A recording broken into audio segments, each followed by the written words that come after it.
right. Welcome back, ladies and gentlemen. This is David Patrick Harry with Church of the Eternal Logos. And today I want to talk to you guys about why Alan Watts was wrong. And so we're going to be getting into the very popular, famous British spiritual guru, philosopher.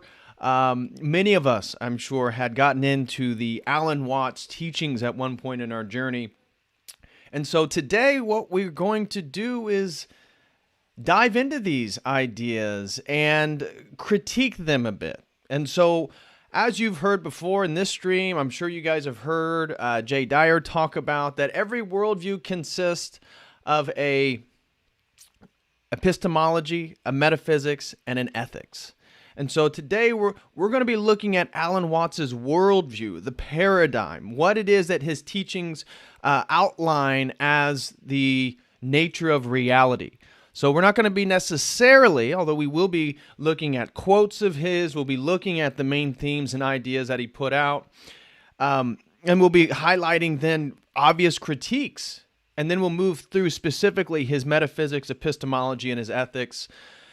And so we have a lot to get into, no doubt about that. So I wanted to, we're going to be talking about pop spirituality because that's really what Alan Watts is. The more I did research for today's stream, the more I need to tighten my tie up a bit. There we go. The more I did research for today's stream, the more it became apparent that Alan Watts is not a philosopher. Alan Watts is not a theologian. Alan Watts is a popular spiritual teacher. He's a spiritual entertainer, if you will. And I got into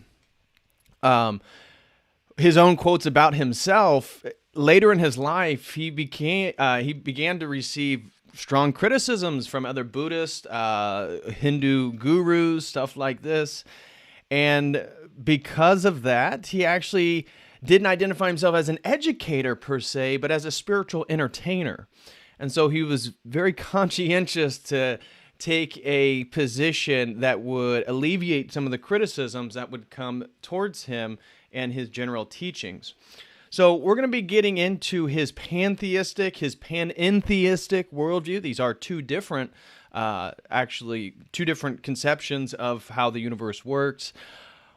And they're going to be central for his teaching, because how I basically wrapped up his worldview is this: you're really the universal cosmic self. There is no such thing as separateness. We are all part of one universal continual process. The true I, being the whole universe, is omnipotent. You are the shining of the sun. You are shining the sun, and you are also circulating your own blood and everybody else's blood. You are all these processes. You are the movement of the stars. You are the shining of the star. You are all of this. And so we're going to be getting into, what are some of the repercussions of this? Is it true?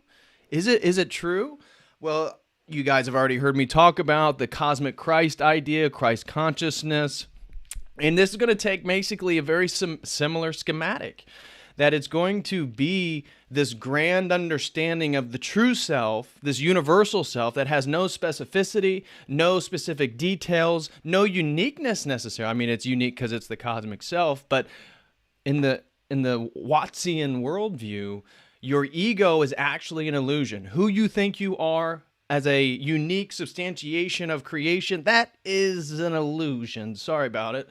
And you actually need to get rid of the illusion that you're a unique person, so then you can dispel the Maya, right? He uses a lot of Sanskrit terms. So we'll again touch on all this stuff, that the fundamental observation of reality is illusory, right? That when you look at the world, you're looking at a play of patterns and manifestations, that it's all illusory. It's all who you are, actually. If you actually understand it, the game is that you are all these things, and you, being God of the entire universe, chose to be the little insignificant person you are right now, so you can lose all the details, forget who you really are, and then you can rediscover it. And that's the whole point of religion and spirituality. So that's kind of his framework. So we'll be talking about panentheism, the cosmic self, the ego. He's very much into talking about patterns, fractals, if you will. So we'll be getting into those things, questioning, does he have a metaphysics for these things, right? Knowing the true self gives you the ability to then speculate and understand larger aspects of creation in the universe. Why? Because you are the whole thing. So the only thing that you can ultimately know is yourself. And so we're going to be questioning this idea, because how do I know that what I know isn't the illusory ego self? How do I know what I know is the true cosmic self?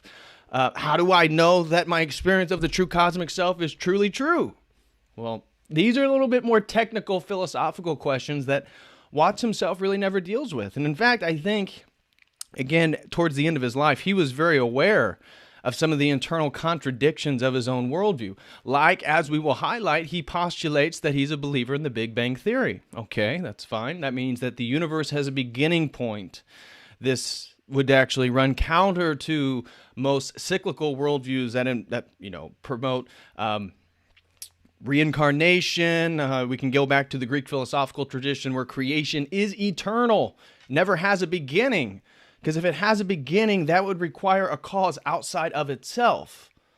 That gets into the whole Aristotelian unmoved mover concept. But Watts doesn't have this. He always talks about how the universe itself is cyclical, that it's always repeating. Again, this is the point that there's nowhere to go, right? The full realization is just to relax, sit back, observe, experience, right? That the whole point of creation is for the universe to experience itself. But a question that is never asked is, how did the universe come into existence? Well, he claims the Big Bang, but the Big Bang and the chronological framework, if that is the case, would dispel his Eastern mystical understanding of the universe as a cyclical process. The only ways in which those ideas are harmonized is with the modern multi-universe theory, right? So now you can have a Big Bang, but there's infinite numbers of Big Bangs because there's infinite numbers of universe. So that would be the only way to salvage one of those ideas. But then I want to hit at the game of life. The game of life is a very important idea for Watts. And so we're going to unpack that a little bit. And then I want to go into some of my critiques of his worldview. For example, obviously he's going to fall victim to the perennialistic fallacy. The fallacy that all religions lead to the same mountaintop. This was a very, again, within the 20th century, so many of the prominent thinkers and shakers of the time would say the exact same thing, that they would also agree that all religions kind of, because it was at the end of the 19th century is where we have the first World Fair of World Religions in Chicago. Basically, the 19th century is the first time where all these different religions are kind of mixing and existing, coagulating amongst each other, especially in America. So the perennialistic yearning was certainly a common presupposition from the 20th century in which he arose from in much of his thinking. Again, and he grew up in England, immersed in Buddhism, eventually going to East Asia, becoming an Anglican priest, then continuing his stuff with East Asian studies. So obviously, perennialism is a fundamental presupposition of Alan Watts. You've heard me talk over and over and over on this channel that perennialism cannot be true. It logically contradicts itself. That what framework, what metaphysical, what epistemological framework are you appropriating? All these different things, right? Because perennialism is really a presupposition of consumerism. Right, the idea that you can just pick and choose amongst all these different things. I can go to the spiritual supermarket and I can pick the yogi beads, and I can do I really like the Lotus Sutra over in Buddhism. I don't know, but I really like the tantric forms of Buddhism in Tibet. But oh my gosh, have you ever gone to an ayahuasca shaman? I'm basically really into shamanism, and you see that all this stuff is a contradiction. You're taking and mixing all these things that come from a mythological, a theological context They have a meaning. And just because we see similarities amongst things, again, that consumeristic, capitalistic presupposition of the Western mind wants to then just grab all these different things and say, look, they're all the same. And therefore, this is the ultimate truth, that they're all leading to the same place, but they're fundamentally different. So we're going to get into a little bit. I don't need to start diving into perennialism right now, but I want to get into humility, right? Does the Alan Watts's worldview, does that require humility amongst individuals, right? Is the humility that's required to correct one's behavior, to follow Jesus Christ, to repent? I would say there's not a whole lot of humility actually in Alan Watts's teaching. And I think that the sort of playfulness, the comedic relief, how it's kind of light and everybody's laughing, I think this gets presented as a sort of humility. But if you look at the theology, you look at the worldview that ultimately you are God, which it's itself, the whole cosmic self is another contradiction, because if the whole point of enlightenment is for me to realize I'm Brahman, which is, again, the sort of fundamental reality in Hinduism, well, the person who's also doing degenerate things over here that for Alan Watts is lost in the illusion of Maya, right, and lost in reality, well, they're also Brahman. And that is God also choosing not to recognize himself. And so you get into this whole, we'll speak a little bit more to this, but I don't see a whole lot of humility. In fact, what I see is a very egoic structure, a very egoic theology and worldview, because it assumes, one, you are already perfect as you are, and we will get into quotes highlighting this, that Alan Watts actually basically says, you don't need to change, right? You're perfect the way you are. The only thing you need to do is realize your cosmic self. That's it. So you can have as much sex as you want. You can take in as much drugs as you want. You can do anything you want. All you have to do is realize the cosmic self. And this gets down to his epistemology. How do we know anything? Well, that becomes very tricky in Alan Watts' teachings because he begins to contradict himself. He presents what's obviously a very relativistic framework. But at the same time, he always appeals to science and psychoanalytics and the academy, and then he critiques that stuff, right? Because it's so myopic, it's so microscopic, it's so limited in its perception of what's going on in the world that then he negates that. He negates that then for his extremely general, abstract, ambiguous ideas. Again, if you take an analytic, academic approach to Alan Watts and you listen to his ideas, very, very rarely will you ever hear specific details about anything. You won't, because that requires an objective stating of the fact. And this is something that I noticed, again, doing research for today's stream, is the absolute dissolution of cognitive and literal boundaries. That Alan Watts's theology, if you will, it is so sympathetic to the psychedelic experience. Now, he's not a Terence McKenna. He's not advocating for DMT and LSD, although right here I have The Joyous Cosmology, one of his very famous books that's really focused on his experience with psychedelics and psychoactive substances. But it's not that he promotes that stuff. It's that his worldview and the idea that to truly understand reality is to truly understand that there are no distinctions, boundaries between things. That is the point of psychedelics. This is the point of the progressive mentality that we talk about in regards to politics, about the boundaries between male and female no longer exist. The boundaries between nation states no longer exist. The boundaries between biology and technology no longer exist. Transhumanism. The whole point of the progressive, and again, as Christians, we would say the satanic worldview, is to dissolve all boundaries between things. Because once you do that, again, we get back to the same old mantra: the greatest trick the devil ever pulled is to convince people he didn't exist.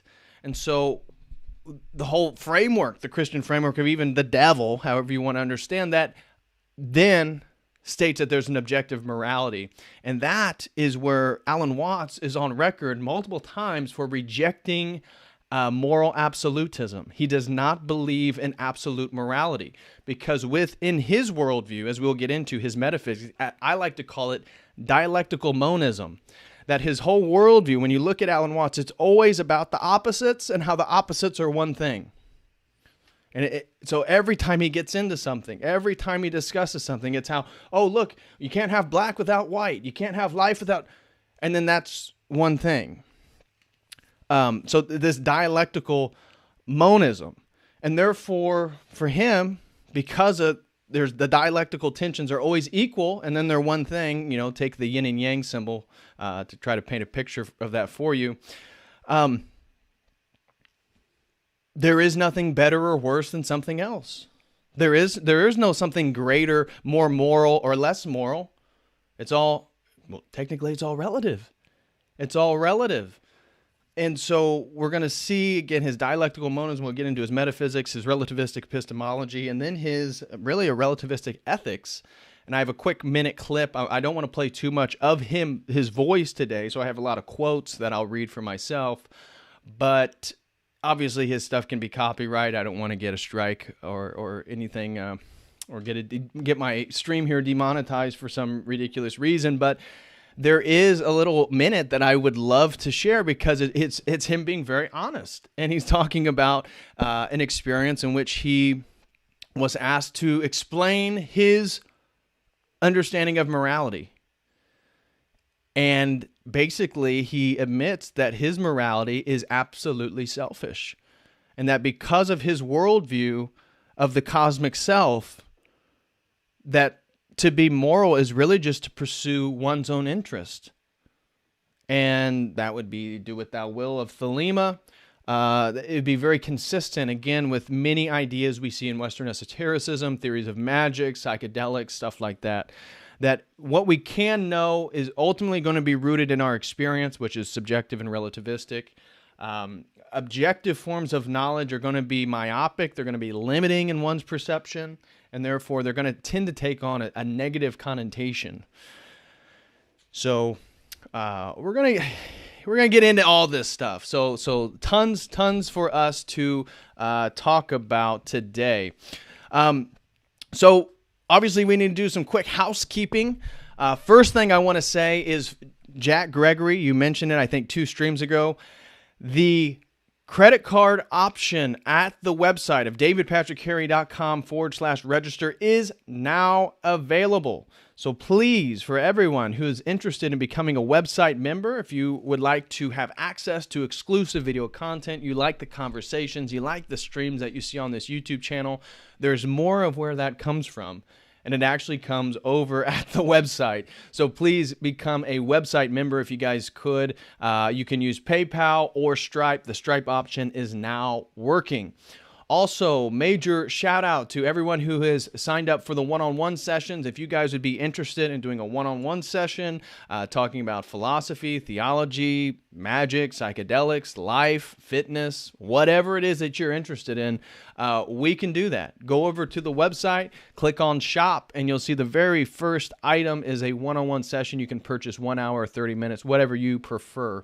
Would love to meet you guys if that is something you'd be interested in, and talk about whatever topic you would be interested in.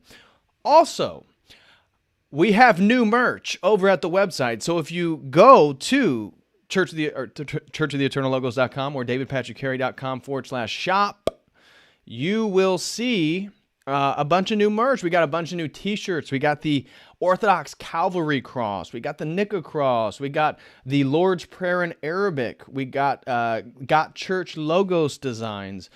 A lot of new stuff over at the website, so check that out. We've been trying to put some work in. If that sounds like something you would be interested, please explore further. So let me think. I think that is, I didn't write down all my housekeeping. I think that is the majority of it. I may remember something and have to hop back in here, but okay. So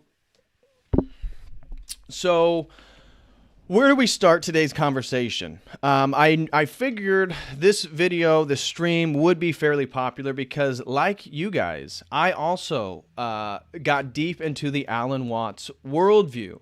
I wouldn't be surprised for many of us, Alan Watts is sort of our first guru figure, right? So the sort of general trajectory so many of our spiritual lives has taken on in the 20th and 21st century is that we rejected Christianity at one point, whether that be because of our parents, because of the theologies we grew up in, the churches we grew up in, the people that we know didn't make any sense. We grew up whatever it was. Christianity was relegated as a non-option. And that sent us on our own spiritual journeys. And I would suspect for many of us, Alan Watts was the first guru figure. Obviously, he was English. He spoke English. And yet he was giving us access to Buddhism and Taoism and different types of Buddhism. So we talk about, well, mostly Zen Buddhism and then a little bit of Chan Buddhism over in China. But he was offering us perspectives on world religions, Eastern mysticism, and yet he also had the title of an Anglican priest. So it's like, again, for me, when I got into it as an undergraduate, it felt like, oh, look, he being an Anglican priest knows so much that I don't know about Christianity, and he's also rejecting it in favor of these Eastern mystical worldviews. So I resonated with him immediately. Because as you guys know, during my undergraduate, I spent 2 summers in southern China. I was fascinated with East Asian stuff. I was studying Mandarin for multiple years.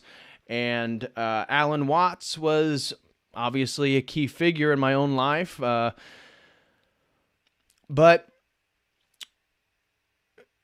when I got into psychedelics, my interest in Alan Watts actually became a little bit, it waned a little bit. I found his stuff a little bit too repetitive after a while. After you get in Watts for maybe a year or 2 years, you kind of heard his ideas, And so for me, it got a little bit repetitive, and I got much more into Terence McKenna and the sort of self-exploration of psychedelic substances. That was kind of my spiritual outlet. So I wasn't necessarily a Watts fanatic or going and meditating for long periods of time, unless I was probably on some sort of psychedelic, then I probably was doing that. But I think Alan Watts, because of who he was, and I'm going to give him massive credit on his eloquence when he spoke. He was a great orator. He was captivating when he spoke. Even now, when I did the research, I can see why people find him so appealing. I can see how easily it is to dive down into his rabbit hole. But it's ultimately contradictory. It's ultimately not that sophisticated, and it ultimately can't be true. It can't be the true account of the universe. And I would say he obviously doesn't believe that, right? His relativistic ethics, where basically he rejects absolute morality, nobody actually believes this. And this is part of, we talk about doing Christian apologetics. Well, one type of apologetic approach is the moral argument. And I think I did a video on this channel on the moral argument. I'm not positive. You can check. I believe I did. But the moral argument is basically you either make all morality relative, or if you are to make any objective moral claim, then you have to adopt absolute morality. You have to adopt objective morality. And so most people aren't going to fall into that camp where they're just absolutely rejecting anything moral, because as soon as somebody comes around and wants to slap them, just take BLM or, again, some of the progressivism that we see now, demanding moral claims, demanding justice, demanding all these objective claims in reality, yet they themselves have an epistemology that's absolutely relativistic. There is no objective reality because it's my truth and your truth and their truth and marginalized truth, and they're the privileged people. Actually, they don't have truth. So the whole thing is subjectivism, and that is a major aspect of Alan Watts's worldview as well, is trying to root your own perception back into a sort of subjectivist worldview. So I want to begin then by introducing who Alan Watts is. Maybe some people aren't going to be familiar. And I figured for today's stream, I'm probably not going to convince any New Agers to not believe in Alan Watts. But anybody who is open or on the fence or has a little bit more sophistication to their worldview, I hope to speak to those people. From my experience with people who are in the New Age who aren't actively looking for truth outside the New Age, it's very difficult for them to hear criticisms of somebody like an Alan Watts or a Terence McKenna or whoever, Eckhart Tolle. It doesn't matter who it is, because there's an emotional attachment to their teachings. It's not a rational, oh, well, this has to be right because this, or this syllogism, it's not about logic. It's not about rationality, and it's not about being objectively true. It's about your emotional attachment. And so I don't think that a lot of New Agers who watch this are going to be like, oh, wow, he made a great case on the logical contradiction of perennialism. I think they're probably going to thumb it down, give me an angry comment, and that's fine. That's kind of what I expected. But I think there's going to be quite a bit of people who come across this stream or this conversation who are familiar with Alan Watts, who actually adopt maybe halfway the sort of New Age worldview and haven't seen how within their own psychology, with their own paradigm, there's internal contradictions that need to be addressed. So maybe this stream will help them. So who is Alan Watts? Alan Watts was a British philosopher who lived from the 6th of January in 1915 to November 16th, 1973. He was a British philosopher, writer, speaker, known for interpreting and popularizing Buddhism, Taoism, and Hinduism for Western audiences. Born in England, he moved to the United States in 1938 to begin Zen training in New York. He received a master's degree in theology from Seabury Western Theological Seminary and became an Episcopal priest in 1945. He left the ministry in 1950 and moved to California, where he joined the faculty of the American Academy of Asian Studies. Watts gained a following while working as a volunteer programmer at KPFA Radio in Berkeley, California. He wrote more than 25 books and articles on religion and philosophy, introducing the emerging hippie counterculture to the way of Zen. That book was written in 1957, one of the first best-selling books on Buddhism. In Psychotherapy East and West, of which I got right here, he argued that Buddhism could be thought of as a psychotherapy. He considered Nature, Man and Woman to be, quote, from a literary point of view, the best book I have ever written, unquote. He also explored human consciousness and psychedelics in his works, The New Alchemy and The Joyous Cosmology. That was the one that I have here. I thought it was very interesting that as a young child, Watts actually began to move towards Buddhism. So I believe as he was a 13-year-old, he became infatuated with Buddhism, and as a teenager, he was sent to boarding school, and from early years, his religious training, he remarked that throughout my schooling, my religious indoctrination was grim. At 13, he became very interested in Buddhism, and so he renounced his faith in Christianity at quite a young age and began his studies. He was even part of a sort of Buddhist group in his boarding school. So he was exposed to these ideas at a very young age. I want to read some quotes of Alan Watts so we can get straight into his worldview. So without me just telling you his ideas, which we will do, let's read some quotes so we can get his worldview from him. Excuse me. The first one I chose was to highlight his perennialism, right? And so the first quote is, irrevocable commitment to any religion is not only intellectual suicide, it is positive unfaith because it closes the mind to any new vision of the world. Faith is, above all, openness and act to trust in the unknown. So, the first quote seems fairly reasonable, I think, to many people. They would say, yeah, commitment to any one religion is sort of intellectual suicide, because now you're adopting all these dogmas. These are things that people thought way back in the day. Like now we know of Darwinian Wallace theory of evolution, Big Bang theory. We got all this technology. Let me look at my Apple smartphone. Like that's what, who would commit themselves to a single religious tradition? And that approach is the problem. I would say, because that approach to religion is already assuming kind of a relativistic point of view.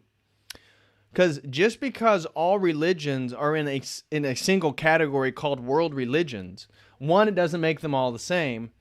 They all have actually very different cosmologies, very different understandings of metaphysics and how they account for things. So this quote already assumes that all religions are basically the same thing, which is the fundamental presupposition of a perennialist, because the perennialist assumes all religions are the same thing and they all have equal validity, and therefore they're all saying basically the same thing.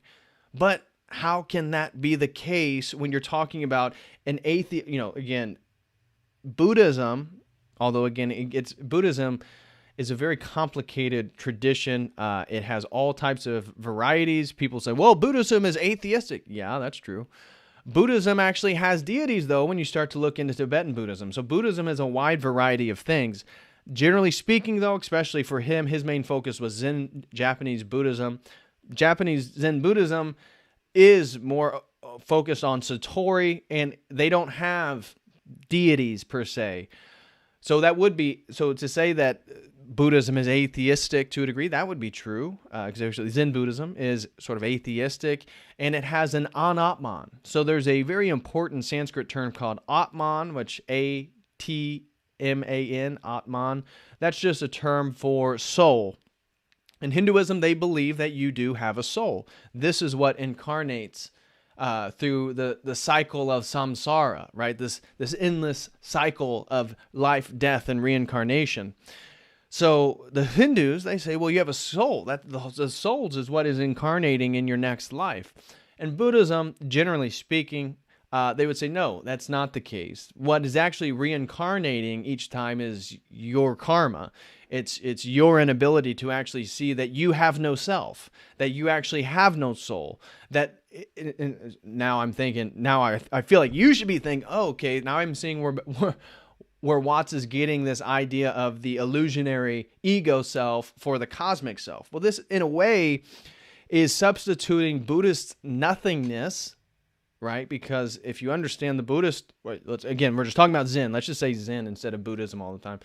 When you're talking about Zen, nothingness is the goal. Nothingness is the realization. Nothingness is the answer to most questions. And Watts just kind of redefines that nothingness as the cosmic self, right? And because when he uses these worldviews, he's always going in and out of Taoism and Buddhism and then back to Hinduism and using terms in Sanskrit or Japanese or Chinese, and he's using them to obviously propel his worldview, but he's making the perennialistic fallacy every time he does it. He's grabbing things and basically creating a unique perception, a unique worldview. He's not showing you a worldview that exists here, here, here, and that's all the same thing. That can't be the case. So the perennialistic yearning is absolutely evident. And so this quote, irrevocable commitment to any religion is not only intellectual suicide, it is positive unfaith because it closes the mind to any new vision of the world. Faith is, above all, openness to an act of trust in the unknown. So a positive unfaith because it closes the mind to any new vision of the world. So this sounds so appealing, this general quote, but it doesn't get at like ultimate truth, right? The presupposition of this quote is somehow things are always changing. Right? Things are always changing, and then we should account for the openness for things to change. This is why, again, Alan Watts is not taken seriously by any academics. The more you do research into this stuff, it's all non-intellectually sophisticated, spiritually minded, perennialistic, psychedelic, new age type people who already have an investment in this worldview being true. That's where most of his fervor and excitement comes from. Obviously, a lot of young women are also interested in Alan Watts. But when it comes to looking at a worldview, looking at his epistemology, his metaphysics, it's not going to be that sophisticated. Next quote that I have, it says, "If I am asked to define my personal taste in religion, I must say that they lie between Mahayana Buddhism, Taoism, a certain leaning for Vedanta, Catholicism, or rather the Orthodox Church of Eastern Europe." So, again, trying to describe his own spirituality, he's all over the place. He's talking that in Mahayana Buddhism is the greater vehicle. So I don't know how familiar you guys are with Buddhism per se. There's Theravada, which is the lesser vehicle. This is the original form of Buddhism. This is what gets moved from India, and it moves sort of south into Southeast Asia.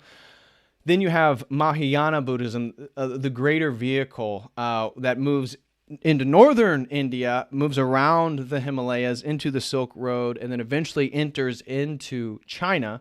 That's what mixed with local Taoism, and you get sort of Chan Buddhism, a new form of Buddhism, which eventually makes its way over to Japan, has all these new variations, which then eventually makes its way into Tibet in the 7th century, and that's where we get the third school of the third school of Buddhism, which is called Vajrayana Buddhism. Vajrayana Buddhism, that's the Tibetan form, tantric form of Buddhism. So the way he describes his own religion is all over the place. That Mahayana Buddhism is not compatible with Eastern Orthodox theology. If we're going to talk about Mahayana Buddhism, we can now at least specifically talk about a specific school in Buddhism.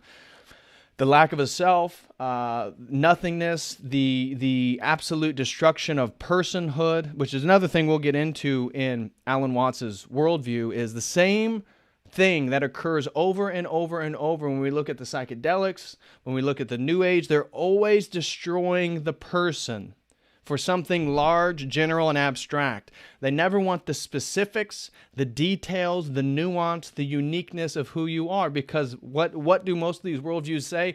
That is an illusion. That is actually what's holding you back from our worldview. Again, I'm just trying to highlight in this quote how Eastern Orthodoxy is not compatible with with Buddhism per se. That our entire worldview, our entire theology starts at a totally different point. It begins with personhood. It begins with us being made in the image of God. That's why we can participate in all these activities that aren't found in the animal kingdom. We are at a different order of creation. So that was another quote that I wanted to highlight to show the sort of mixed bag, perennialistic worldview for Alan Watts. It's all over the place, all different types of religions, all different types of worldviews. It's again, you see the fundamental consumeristic tendency. The next quote I have is, "Only words and conventions can isolate us from the entirely undefinable something which is everything." Okay. So only words and conventions can isolate us from the entirely undefinable something which is everything. So obviously he's getting at the cosmic self, which he's calling God, which is synonymous with the universe, yada, yada, yada. But only words and conventions can isolate us from the entirely undefinable something. Again, I use this quote because I want to highlight the difference between this and our worldview as Eastern Orthodox Christians. We believe in the Logos. The Logos is the source of logic, reason, language, truth, honor, justice, all these different objective qualities. And the Word, the English translation for Logos, read John 1:1, is the way in which we are saved. Language is not... it can obviously obfuscate. It can separate us from further understanding. It can separate us. Lies can separate us from God. They can separate us from Christ. Lies are obviously semiotic processes. They're words, symbols, whatever, concepts. But from our worldview, it's through those things that we are saved. It is through language. It is through all these mental faculties. It is through the use of logic. It is through the use of reason. It is through the concepts of justice and honor that we approach God. Because all these things do not exist in the animal kingdom. None of these things exist by observing nature. Where do they come from? It's because we have a mind. That mind is able to participate in the universal mind. That universal mind is a person. That's called the Logos. That is the second person of the Christian Trinity. This is a very different starting point. And now what he considers words and conventions isolating us from the unimaginable, we can only get to the unimaginable through words and concepts for us. Because God is not synonymous with creation, because that is a logical contradiction. And that is a big one, because for Alan Watts, the universe is God. Creation is God, and actually that's who you are, and so it's all the same thing. It's the radical dissolution of cognitive boundaries. Because to fully grasp his worldview is to dissolve all distinctions between things and just call that the cosmic self. So, words and conventions. So then you ask, okay, if words and conventions isolate us from entirely undefinable something which is everything, how do we know that undefinable something which is everything? And we do it through experience. And this is the common, this is the core of his epistemology. As we'll move through his ideas, everything is about experience. That's called phenomenology if we start getting into the philosophical schools of thought. So he is a phenomenologist. He believes that truth is what we experience. That immediately relativizes truth. Although at the same time he recognizes in mathematics, science, and all these different things, he will say these truths, mathematics, logic, science, these are lesser truths than the experiential truth of the cosmic self. A deeper question would be, well, Alan, how do you know that? Alan, how do you know that? And eventually his appeal would have to be, well, Buddhism, well, this book, well, this. That could be only because of his worldview, because of his epistemology. He has nothing objective to say, this is the fact, this is what it is, and let me show you, and let me give you a philosophical justification why this is the case. He can't. He never does. Ever. That was another thing. You just look into, like, the more I read, or listened, rather, I didn't read, I listened to many of his talks, it's never a, like, nuanced and academic, a scholastic justification for something that he's making all these objective claims about reality, about the world, about religion, about the self, and then nobody asks him, well, how do you know that? How do you know that's to be true? Because based on your own worldview, you're telling me that everything is an illusion. If you're telling me all of reality is a Maya, all of reality is an illusion, all of reality is a hologram, all reality is a simulation, all the same worldview, how do you know that to be the case, Alan? And that's where, again, the deeper philosophical inquiry gets a little bit tricky. Because how can he? How is he going to, can he scientifically justify his worldview? No, he can't. He uses the perennialism to sort of justify his worldview, but then you have to ask him, well, Alan, what makes that book more true than that book? And that's going to be a big problem, because based on his teachings, based on his approach to religion, they're all the same. So again, we see a logical contradiction right there. The sense of right and wrong is simply failure to see where something fits into a pattern, to be confused as to the hierarchical level upon which an event belongs. Okay, so the sense of wrong is simply a failure to see where something fits in a pattern. this is what I was talking about with his, when you dive into his ethics and morality, which is true for the New Age, right? You're not going to engage a psychedelic person, a New Age person who doesn't have a relativistic epistemology. When you get down to it, they want to make all these objective claims. They want to tell you what's truth. They want to tell you how reality really is, how the universe really works.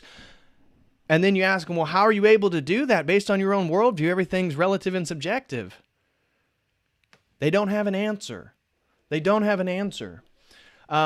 So for here, again, the sense of wrong is just a failure to see patterns. Well, so if there's no such thing as wrong, would it have been wrong then for somebody to just put a gun up to his temple and pull the trigger?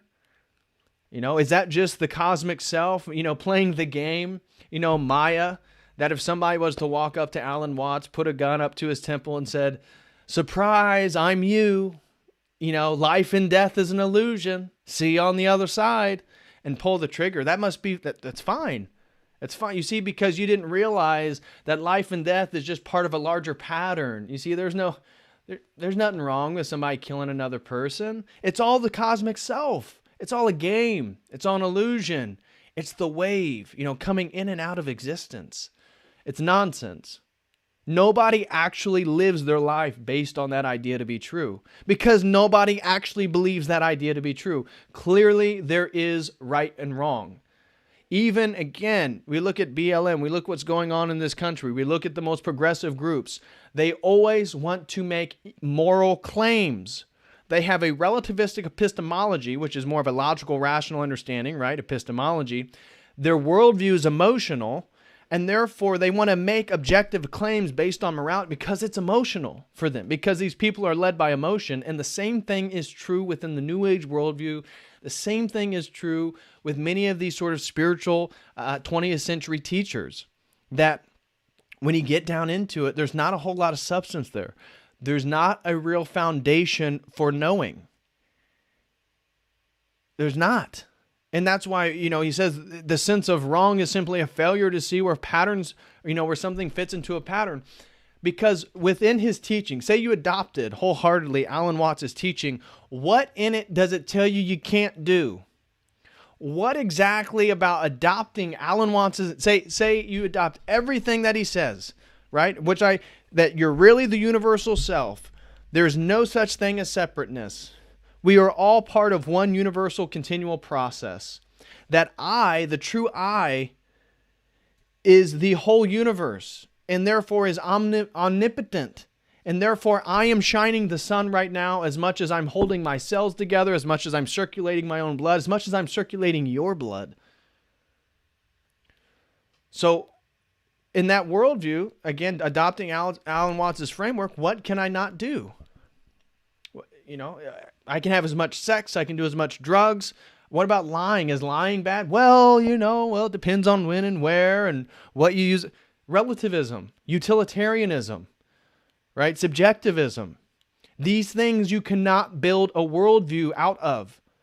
These things cause civilizations to fall apart, because society holds itself together on the basis of what it claims to be objectively true. Now, we can get into debates whether their claims, different civilizations, different cultures, the objective claims that hold in, then we can critique, are those claims true?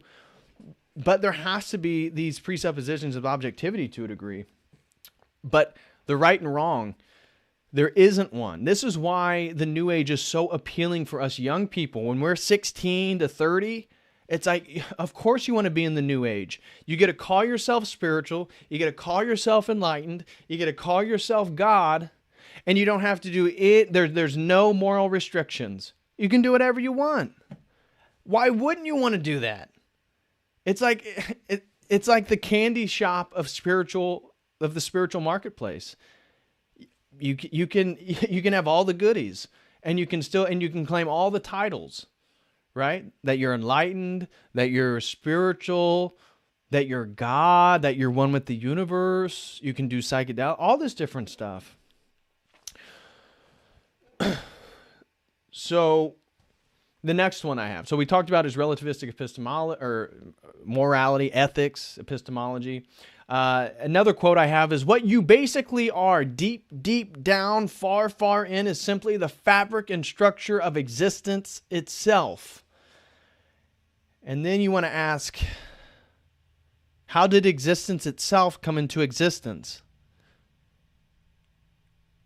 That's a serious theological question that needs to be answered. That if the cosmic self is the fundamental reality of all people and all things, rocks, grass, trees, animals, aliens, it all emerges out of the fabric and structure of existence itself, this universal self, this cosmic self and consciousness. How did it come into existence? You would have to say that it is God, which is what, then we'd be moving towards the more Greek tradition. Okay, even though, hold on, let me divorce that. When I say the Greek tradition, I mean in the eternality of creation, not about God per se. They had different understandings of God. But Alan Watts' understanding, if God is synonymous, this universal cosmic self is synonymous with creation, well, then creation would have to be eternal if it is tied to God, right? Because God, by definition, is eternal, or he's not God. So how did the fundamental fabric and structure of existence come into existence? I think you'd have to answer in a more panentheistic, to kind of steelman Alan Watts' argument. I would suspect that he would take a panentheistic approach and say that God, this fabric of existence, is the universe, but, well, actually, I heard too much of his. He would never say that it's separate from the universe itself. He couldn't, because again, that would one of his big teachings is the lack of any separation between God and creation, between God and yourself, between you and other people, between the inside and the outside, between black and white, between whatever. That all opposites go together. We'll get into this a little bit more in his Metaphysics. Next quote I want to get into is, there was never a time when the world began, because it goes round and round like a circle, and there is no place on a circle where it begins. Look at my watch, which tells the time. It goes around, and so the world repeats itself again and again. And so I grabbed that quote and then grabbed another quote of his that says, you are the Big Bang, the original force of the universe, coming on as whoever you are. A society based on the quest for security is nothing but a breath retention contest in which everyone is as taut as a drum and as purple as a beet. So let me get that one right. That'll be a head scratcher, is that there is never a time when the world began, because it goes round and round like a circle, and there is no place in a circle where it begins. Okay, I understand what a circle is. Then you just go down, just look up his quotes, just look up his idea, just go down a little bit further, and you're the Big Bang. Well, that would the Big Bang by definition insinuates a beginning point. That's not a circular semiotic understanding of creation. Whoa. I mean, this is like a fundamental difference here, right? Is the universe, is creation eternal, or did it come into existence? Well, I guess it depends on when you talk to Alan. It's universal. It has no beginning at certain points because that's who you really are. But then at the other points, who you really are came into existence at the Big Bang. Which one is it? Which one is it? Because for Alan Watts, God isn't separate from creation. And therefore, you can't say, well, the Big Bang, that God was out here and then he caused the Big Bang. Because God's one with the whole thing. So for his worldview, you either have to say the universe is God, and then if you believe in the Big Bang, the only way to try to keep that worldview coherent is to say that there's infinite multiverses, and that every multiverse has a Big Bang to begin its own universal process. That'd be the only way. But then we can get into the illogical arguments for the multiverse. That should be a stream in and of itself, is that you can go through an entire logical contradiction of the multiverse theory itself as well. Anyways, Okay, so continuing on, we see that he has a fundamental problem then in how he understands the universe. Is it eternal, or was it caused at the Big Bang? These are, these aren't like little, because if you talk to the New Ager who's all about this stuff, you bring this point up there, well, it's not that big a deal. This just isn't that big a deal. No, actually, if you take spirituality and religion and paradigms and worldviews seriously, this is a fundamental contradiction, and this is a really big deal.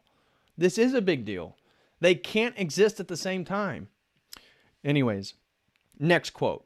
Your body does not eliminate poisons by knowing their names. To try to control fear or depression or boredom by calling them names is to resort to superstition or of trust in cures and invocations. It is so easy to see why this does not work. Obviously, we try to know, name, and define fear in order to make it objective. That is separate from the I.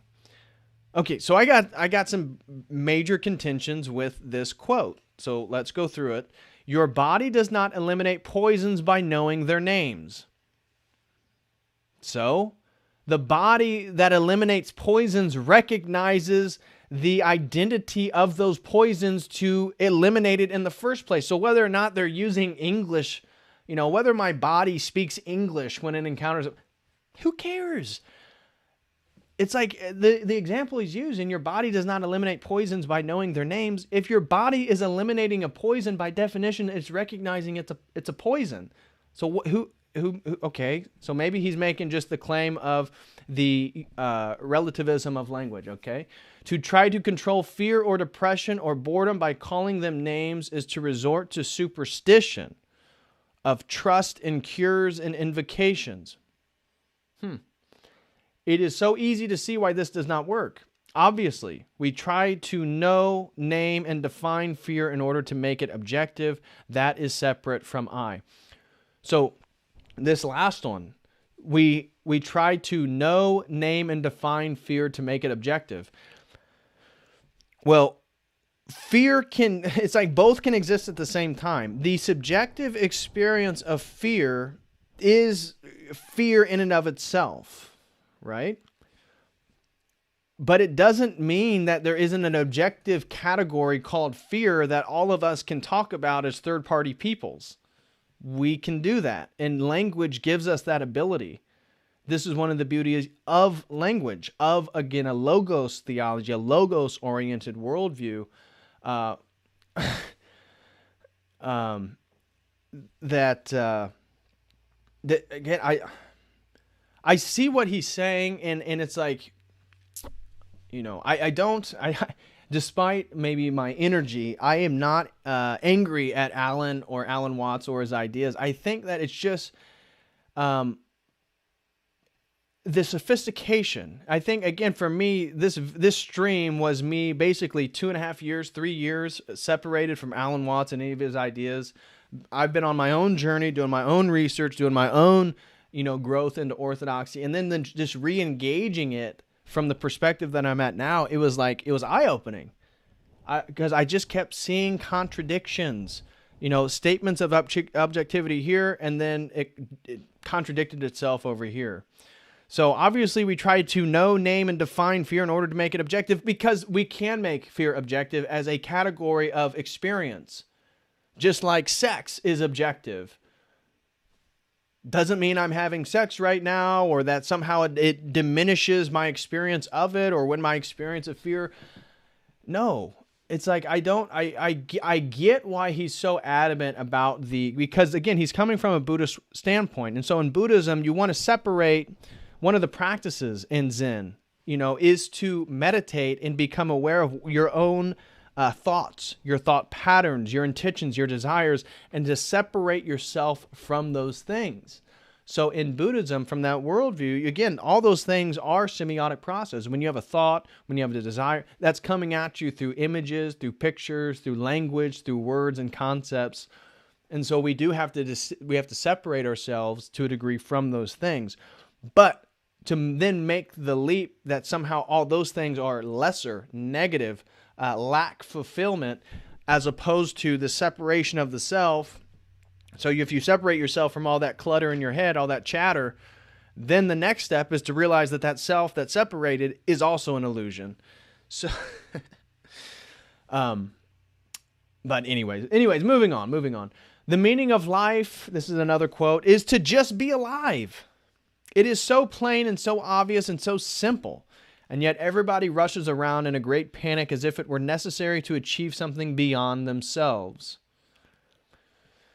And I chose this quote because to me, it highlights the selfishness, the egoism of his worldview.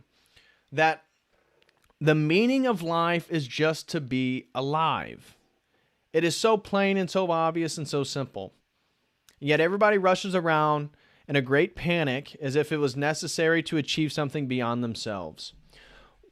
Well, if your whole worldview is actually about realizing that you are Brahman or you are the fabric, the underlying fabric of all existence, that does seem like achieving something beyond one's illusionary self. But okay, I'll give him that. Okay, we'll disregard that part. The meaning of life is just to be alive. So from that beginning point, there's nothing that you can do in your life that enhances its overall meaning. There's nothing you can do once alive to make the meaning of life more meaningful, because the point is just to be alive. And in his worldview, the point then is just to experience. The point of life is so the universe can experience itself. The point of life is so the infinite universe can take it, can experience in all these different apertures, these different perspectives, these different angles, and so that dualism, that dialectical tension, life and death, black and white, this is all the dualism of creation. It only exists so the universe can have experience. Because if hot and cold, if cold didn't exist, hot couldn't exist, right? All these opposites. And you have to have these opposites so you can have experience. And for him, that is the point of everything. It's all about the experience, which is subjective, which is relative, which is the point. And it has no boundaries, right? Because if you find truth through experience, it gives you permission to experience a whole lot more things in the name of finding more and more and more and more and more truth. Because again, all those experiences none of them are right or wrong per se. They're all just different patterns of the cosmic process, the continual process we're all a part of. So, I would absolutely disagree with this quote, because from a Christian worldview, we are called to do something beyond ourselves. And that is to use my own personhood to communicate, and build community with other people. That if Christ is the archetype, is our icon, is who we are and how we become like God, is by following God's incarnation as man, we are called to take our singular personhood and ultimately sacrifice it for something higher. That is the point and meaning of life. The point and meaning of life from our worldview is not just existence. The point and meaning of life is existence in subordinance to God, which then has definite boundaries, restrictions, rules, morality, epistemology, metaphysics, all these other things now fall into place, because it's not just being alive, right? To me, it totally diminishes meaning itself, even though being alive obviously is a great phenomenon. It's a miracle. We can go into all these different ideas, but from our worldview as Christians, we are called to sacrifice ourselves for something larger, because that is what God, that is the pattern of divinity in creation.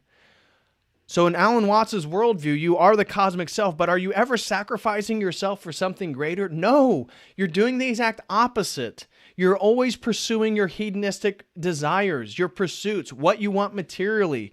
They tend to talk bad about money, but that's really the only sort of material possession or material quality that the sort of Alan Watts worldviews diminishes. If it comes to drugs, it comes to sex, it comes to whatever, it tends to be pretty open. So we see right here then the selfishness of his worldview is really the full focus on oneself, and that you don't have to go out and sacrifice. You don't have to be accountable for other people. You don't even have to be more responsible. As again, we can see in Alan Watts' own life, right? The man was married multiple times. He was divorced by his wife for cheating on her with a student. She claimed that he was a sexual pervert. He was an immense alcoholic in the latter years of his life, and he died from alcoholism while teaching all this mindfulness. And he had 7 children. Alan Watts had 7 children. And there are serious discussions about, if you look online, whether he was a good father or not. And so I don't want to, make this stream about him as a person, because I'm fallible. I'm a very sinful person trying to do better. But we've talked about looking at these people, looking at magicians, looking at these different individuals throughout history, that the people who began to, the general framework is always dissolving the theology of personhood, and they don't tend to end up in great places, And for Alan Watts, clearly taken sort of responsibility for aspects of his life, were called into question even by his own friends, of how well of a father he was, how good of a husband he was. So I just wanted to throw that out there. But anyways, next quote. But the attitude of faith is to let go and become open to truth, whatever it might turn out to be. And so I grabbed this quote, not necessarily because I disagree with it a whole lot, but that what is truth, right? In our worldview, we always talk about how truth is a who, not a what, because we have a metaphysical framework for how we engage with truth. So for us as Eastern Orthodox, because we have a different theology from the Protestants and the Catholics, we have the energy essence distinction. The essence of God is entirely separate from me. My human nature, my human essence is not the same as God's divine essence, divine nature. However, I can never know that divine nature and that divine essence. So how do I know God? How do I know God? In Alan Watts' worldview, you just have to dive deeper into being selfish, into knowing the self, and then somehow you get to the cosmic self. From our worldview as Orthodox Christians, we know God by engaging with him as a person, because that's how we get our personhood. So when we pray to the Godhead, when we pray to the Trinity, when God takes on human flesh as a person, personhood is a big deal. It is through our persons, our hypostatic unions, my patricness and my humanness, these are combined to be who I am in front of you right now. And we engage with God through his energies. So in this quote, but the attitude of faith is to let go and become open to truth, whatever it might turn out to be. Again, I don't necessarily disagree with this quote per se, but what I grabbed it and wanted to highlight again is that for him, there is no objective framework for truth. The only thing that's ultimately true in Alan Watts' worldview is the cosmic self. So for us, it's like, well, how do you know something? How does truth exist? Because if you believe in the Big Bang, and you believe that physical matter has continually been evolving and been changing, take Heraclitus, Pantes Rei, right? All flows, everything's changing. It's been in continual flux since the Big Bang. How can you say anything objective about it? If your worldview is the Big Bang and materialism, how can you say anything objective other than what you observe? Because once it goes beyond your own observations, you're talking about something that's continually in flux. So for us, truth is tied to the Logos. And truth itself only exists because of God. And when you engage in true things like 2 + 2 = 4, or XX is female and XY is male, these things are objectively true. And now we're living in a world that is trying to say that these things are tainted with white supremacy, that this is, patriarchal frameworks, whatever it be, because again, these are tied to objective, metaphysical, epistemological understandings of reality.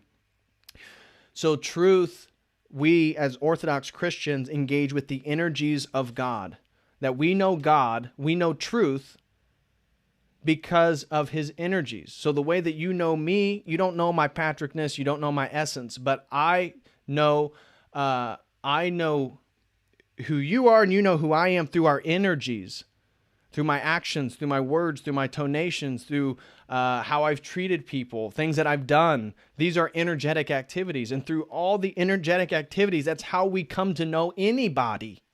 It's how you come to know your wife. It's how you come to know your parents. It's how you know to come your priest.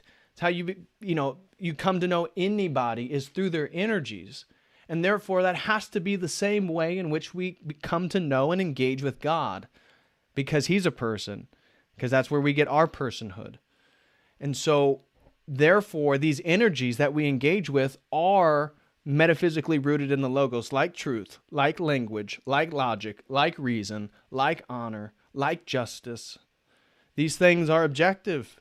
These things are real. And they have a metaphysical grounding in the Logos, in the Godhead. And that's how we know who God is, only through those things. And then through revelation.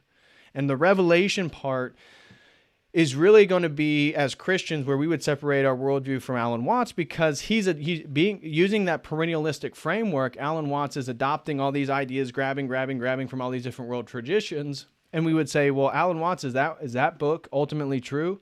Well, it's as true as this book or this book or this. So he doesn't, again, the presupposition, the transcendental argument, what's the fundamental presupposition?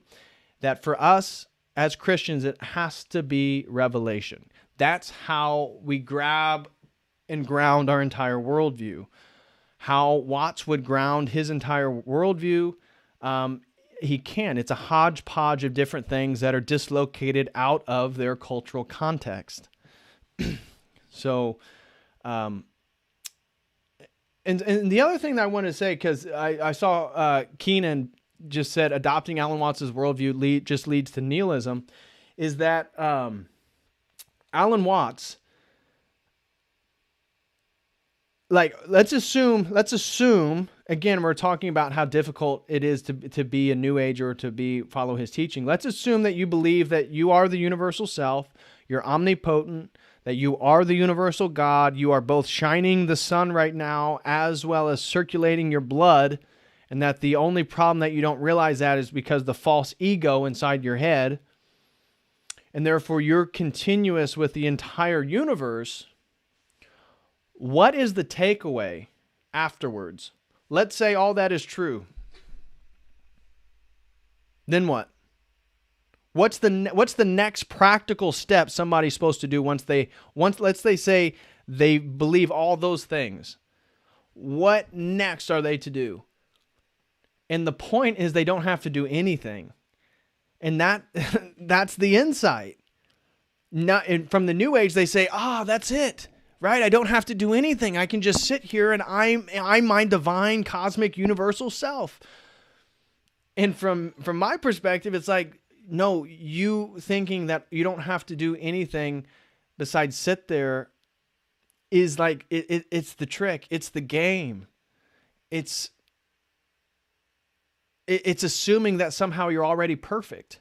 It's assuming that all your addictions, all your lusts, all the things that you wish all the things you know you shouldn't do but do, they're fine. You're perfect. Don't do anything, right? You're perfect the way you are. Again, the same mantra we hear in progressive worldview. Obviously we hear it more politically and stuff like that, but it's the same thing. It's the same thing. So,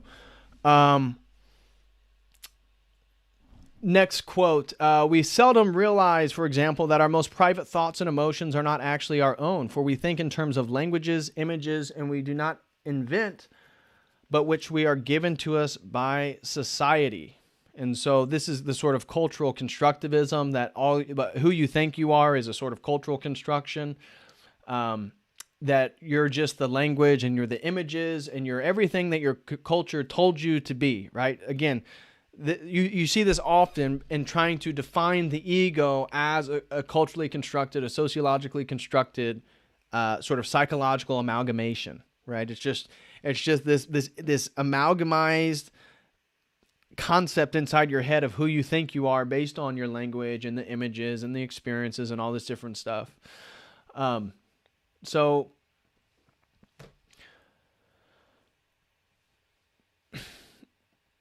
yeah, I mean, obviously the cult, this idea is relativistic in and of itself, which is part of his worldview because the only true self is the cosmic self. So you can see why this actually makes logical sense in his worldview. What I'm really saying is that you don't need to do anything, because if you see yourself in the correct way, you are all as much extraordinary phenomenon of nature as trees, clouds, the patterns in running water, the flickering of fire, and the arrangement of the stars, and the form of a galaxy. You are all just like that, and there is nothing wrong with you at all. And there we go. And there we go. We see the deification of incompetence of people in their lesser forms.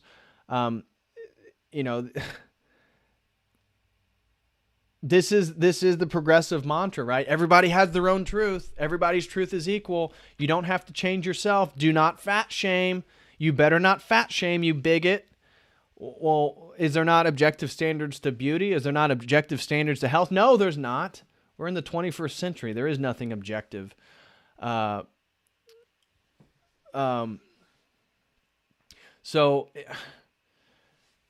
this idea that you are perfect the way you are is, again, the original sin. This is the satanic pride, right? This is the fallen angel. This is the angel who's created, who wants to be God because he himself doesn't want to submit to the objective ordinances, rules, morality of God. It's so ridiculous, right? You aren't perfect. You aren't God. Like Sally, look, you're overweight. You're 40 pounds overweight. You need to get out and read more. You're not God. You're not perfect. I'm sorry. That's the reality of things. But these worldviews, these New Age worldviews, again, it's the satanic pride. It's to get you to worship yourself. That's the goal. Because by worshiping yourself, it further separates you from the real God, from the cosmic God, from the God that obviously, objectively created this universe with patterns. Now we can get into fractal mathematics, Fibonacci, pi, phi, whatever. And then we can get into a logos worldview. Joshua White says, there's nothing you can do to fix yourself. Well, that would assume that there was something wrong to fix. So if you're adopting, because I believe Joshua is in favor of Alan Watts' teachings here, that would assume that there would be something to fix. He says that there is nothing to fix. Clearly, all we have to do is observe somebody. Right? Just anybody who adopts this New Age nonsense, these Alan Watts ridiculous ideas, who again, it's people who don't read philosophy, who don't get deeper into these worldviews, who want to critique it. Just look at people. Clearly, people need a lot of fixing. Clearly, people need to work on themselves quite a bit, or we wouldn't be in the world that we're in, right? I mean, anyways, how is it possible that a being, this is another quote, moving on, how is it possible that a being with such sensitive jewels as eyes, such enchanted musical instruments as ears, and such fabulous arabesques as nerves as the brain can experience itself is anything less than a god? And here we can get into theosis, because with Alan Watts, we as Eastern Orthodox Christians, we'd say, well, Alan, you're right.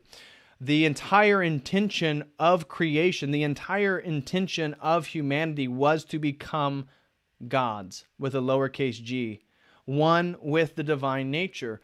But how do you do that? Right? Again, within Alan Watts' worldview, you'll never hear discussions about essences. You'll never hear discussions about the one and the many, deeper understandings, philosophical frameworks. It's always these little quotes, these little framework, these little statements that just make people feel so nice inside, and they don't have to do anything, and they can just keep being who they are, and somehow they're better than everybody else, right? Because they realize that they are God. And so from this last quote where he's talking about the jewels as eyes, the musical instruments of ears, and the fabulous arabesque of nerves, as the brain,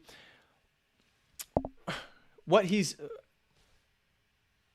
saying, okay, clearly we have all these different things. We would say, yes, of course. The point of creation is to become God. But how do you do that? How do you do that? And and that's the thing. It's like with that worldview, you don't have to do anything.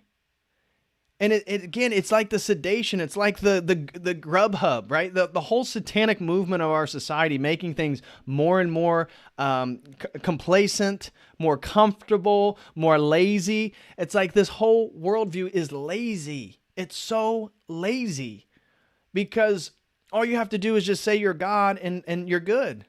You're good to go. That's all you need. That can't be truth. That can't be the way things really are. And so the last quote, and we have a whole nother stuff that I want to get into, is man suffers only because he takes seriously what God's made for fun. And that comes to one of the other points I wanted to highlight is for him, life has no goal. There is no ultimate goal for life in Alan Watts' teachings because life is ultimately a game. And there is no goal other than essentially your own pleasure and your own pain, experience, right? That's the only goal, is to exist and to experience. So anyways, these are some of the quotes. So let's get into some of this stuff a little bit more deeply. So some of his main ideas is the pantheism, the panentheism. So pantheism is God is the universe. Panentheism is God is, created. He is the universe. He's in the universe. It's all things, right? Pantheism would be to not have his cosmic self idea and be like, okay, so God is the universe and I'm here. Panentheism is more his framework because you are that cosmic self. So you are the universe, but you're also inside the universe. That's called panentheism. That's a more accurate description of his worldview. The cosmic self, the ego self, is entirely an illusion. You are everyone else. Everyone that exists, that's who you also are. You're just choosing to have a localized awareness in the person that you call yourself. Your uniqueness is also an illusion. You're not unique. You're not that important. You're just an experience for the universe. The only thing that is objective, the only thing that's important is the universe, and you're just here to experience. He's all about objective patterns. So one of the things, if you get into his ethics, which we'll speak to here in a second, his ethics, he was never into personal ethics because he rejected absolute morality. So his ethics, when he talked about ethics, he was very much interested in like socially constructed, culturally constructed forms of ethics related to government and citizens, humanity and nature. And so for Alan Watts, when he would get into ethics and stuff like that, he talked about these fractal patterns, these patterns at scale, right? How again, because you are the cosmic self, you can use the universe as a way to understand more and more and more, not just about yourself, but about everything else. But the question we would have to ask Alan, which again, is what are the metaphysics? How is there objective patterns in nature? How are fractal mathematics occurring in nature? If you believe in the Big Bang and you believe in the continual flux and change of matter, how are there objective non-physical patterns like the laws of logic, like fractal mathematics, like mathematics itself, like numbers themselves? How do they exist? I assume he would probably root them in a sort of pantheistic or panpsychic worldview. I would imagine how he would answer that is by rooting these transcendentals in some type of universal mind of some sort. Sort of a Neoplatonic schematic, I would assume. So knowing the self is fractal. It gives you insight into all things. This is the basis of his epistemology. This is how you know the world, right? You don't know the world by going out and doing science. You don't know the world by learning all the logical fallacies. You don't know the world by learning mathematics. You know the world by learning about your true cosmic self and then extrapolating that at scale, at fractal patterns about the universe. That's his epistemology. I would say that's a sort of spiritual solipsism. It's a sort of spiritual solipsism, in my opinion. And so there is no such thing as separateness in his worldview. Another thing he gets into quite a bit is the game of life. So you can go look at videos that people have made of his audios about the game of life. That life is a game, it's a dance, it's a song. The point is to enjoy the experience. And so he's talking, in one of the things that I was listening to in preparation, he was talking about how the Western notion thinks that life is a contest. And he said, it's not a contest, it's a game. And I couldn't help but immediately think, well, every game has a winner and loser. So every game is a contest. And if life is a game, some people are going to win and some people are going to lose by his own analogy. But I mean, I get it. The point of the game analogy is to highlight that somehow life is something just to be enjoyed in the present moment. You're just supposed to experience it and do it. And that's the basis. That's the basis. So he talks about the divine love. What is divine love? It's realizing that you are God who made a gamble to be who you are. So the divine love, I was listening to him talk about the divine love, is that your own thrownness. So if you're familiar with Martin Heidegger, he talks about the thrownness, the sort of thrownness in the world, the family you're in, the body you're in, the state, the locality. This is being thrown into the world. Martin Heidegger talks about the thrownness. That same idea Alan Watts calls divine love. And this is you being the cosmic God self, choosing to become this localized, insignificant, non-unique version of John Smith or whoever. So my critiques of his worldview, and then we're going to dive into his metaphysics, epistemology, and his ethics, is first perennialism, and we highlighted that. His whole framework is perennialistic, which assumes what epistemology?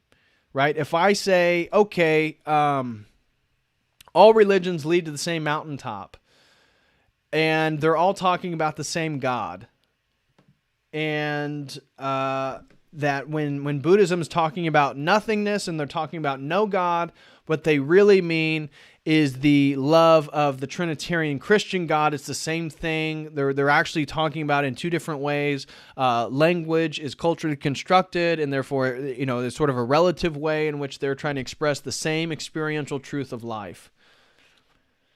But on what epistemology are you making that claim? Right? Again, some of the New Agers, this may go over their head because they don't think in regards to philosophy, but if you are making the claim that all religions are leading to the same place, and then you're appropriating, well, look at this concept of the soul, and then no soul, and then the reincarnating soul, and then a worldview that has a soul that does not reincarnate, that has to face judgment immediately afterwards, and then you say, well, look, they're all actually saying the same thing. Based on what form of knowledge? How? Because when I look at this in their own context, they're all quite different. They're very different, actually. They're not saying the same thing at all. So please enlighten me as to how you're saying. Well, the point is that they're adopting their own epistemology. So modern secular people are claiming that somehow they don't have to account for their epistemological framework, that they can just say all things lead to the same mountaintop. And somehow by just saying that, it makes it true. But again, philosophically, how are you saying that? Because I'm looking at this and I'm doing nuanced, sophisticated details. They're not saying the same thing. And so how are you getting, and you realize, well, there isn't much there. The perennialistic fallacy, there isn't a whole lot there. To try to defend that, good luck. Good luck. It's just this presupposition of oneness, right? It's just this privileging of oneness, and somehow there's all these world religions and there needs to be oneness. And that's kind of Alan Watts' worldview. Again, the oneness of the cosmic self. It's always getting back to this oneness. He highlights the dialectics, life and death, black and white, here, not there. And then it's all the cosmic self. It's all oneness. So you've heard me go on and on about perennialism. Perennialism cannot be true. It's a logical contradiction. Not all religions are leading to the same place. That is an absolutely ridiculous standpoint. We can say most cultures all have religion. Okay. But how are you saying they're all the same thing? You have different epistemologies. All these traditions are different. Their understandings of knowledge are different. But again, us as Orthodox Christians, we have logos spermaticos. We can show how we have a single epistemology to say, look, there's truth in Hinduism, there's truth in Buddhism, there's a little truth in Native American traditions, and this is why we're saying there's a little bit of truth, because we have a single epistemology called logos theology. There's no humility in Alan Watts' worldview. Who do you repent to? Who do you say sorry to? How do you get better at being the fallible person you are? Well, you don't need to, because you're God. So within the Alan Watts' worldview, it takes you from Joe Smith to the ultimate identity of the universe itself, and therefore, because you're that thing, you don't have to do anything. You don't have to do anything. How is that humble? How is there anything humble in Alan Watts' worldview? There isn't. It can't be. It can't be. The dissolution of boundaries. Again, the more I got into the sort of his ideas, the more I saw that over and over and over and over again, Alan Watts, the rhetorical game that's being played, it's always the dissolution of boundaries. It's always the dissolution. So whatever example he gives, whatever analogy he's using, it's always in an effort to show you two opposites and then to say, oh, that they're really the same thing, right? They're always the same thing. But again, just because they're on the spectrum. So just because there's two things on one spectrum doesn't make them the same thing, right? Hot and cold. Two different places on the spectrum of temperatures doesn't mean they're the same thing. Just because they're both different variations of temperatures doesn't mean they're the same thing. That's a sloppy way of thinking. That is a sloppy way of thinking. And so the cognitive boundary dissolution in Alan Watts' worldview, you can see how it plays so nicely with the psychedelic boundary dissolution of other people's worldviews, of which I was tied into. The Alan Watts, the Terence McKenna, the Robert Anton Wilsons, the Timothy Learys of the world. You take the psychedelics, you listen to Alan Watts, and it all makes sense. Why? Because the psychedelics are phenomenologically dissolving boundaries, and then you hear Alan Watts speak while you're high on LSD or mushrooms or whatever, and it all makes sense. The dots are connecting. Why? Because of the cognitive dissolution of boundaries. But again, it's such a sloppy way to think. This is why Alan Watts, no, you're not going to go to any university, despite how corrupted and progressive universities are, and find people in the philosophy departments who take Alan Watts seriously, because there's too many internal contradictions. It doesn't make sense. So he has zero theology of personhood. And this is, again, we've talked about in these New Age worldviews, even in Eastern mysticism, this continual attempt to dissolve, erode, destroy the uniqueness of the person. So our theology is personhood, operations, then essence. We don't make essentialist claims about God until the end point of our theological process. To say God is one is an essentialist claim. We don't make that until post-revelation, right? From a Christian worldview. Most other traditions are actually making essentialist claims from the get-go. So, zero theology of personhood is that for Alan Watts, the whole idea of your personhood is an illusion. And it's something that needs to be destroyed and overcome. You do that through meditation, you do that through insights, you do that through drugs, sex, whatever.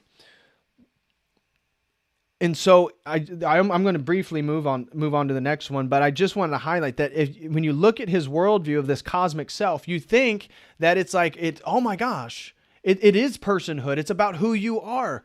But in the name of you being the universal cosmic self, it actually takes away everything that's unique about you. And we highlighted this in the Cosmic Christ video, is that what God actually wants to save of you, meaning the unique substantiation that God created. Yes, you have an ego. Yes, there's bad things about your ego. No, the entire ego doesn't need to be destroyed. No, you don't have to take on a new name and an alter persona and all this different stuff because of your egos. That what God came to save, the Eastern mystical traditions and the psychedelics and the New Age and the magic are trying to erode from you. They're trying to take it away from you. So you don't have a personhood. And that's why, again, we've talked about the NPCs, the non-playable characters. They have the same political beliefs. They watch the news. They watch the same programs. And they just regurgitate the same thoughts, the same worldviews, the same thing. They're not playable characters. They don't have a personhood. The same thing is true with the people who adopt Alan Watts' theology, New Age theology. They're slowly losing their personhood. They are going to eventually become NPCs. They're moving in that direction, right? They're moving in that direction. And then, so another idea that he had that I wanted to discuss was modern Westerners, because they didn't know the true self, the cosmic self, the universal self. Therefore, Westerners lived in an illusion. And this is what he attributed his sort of popularity in America to.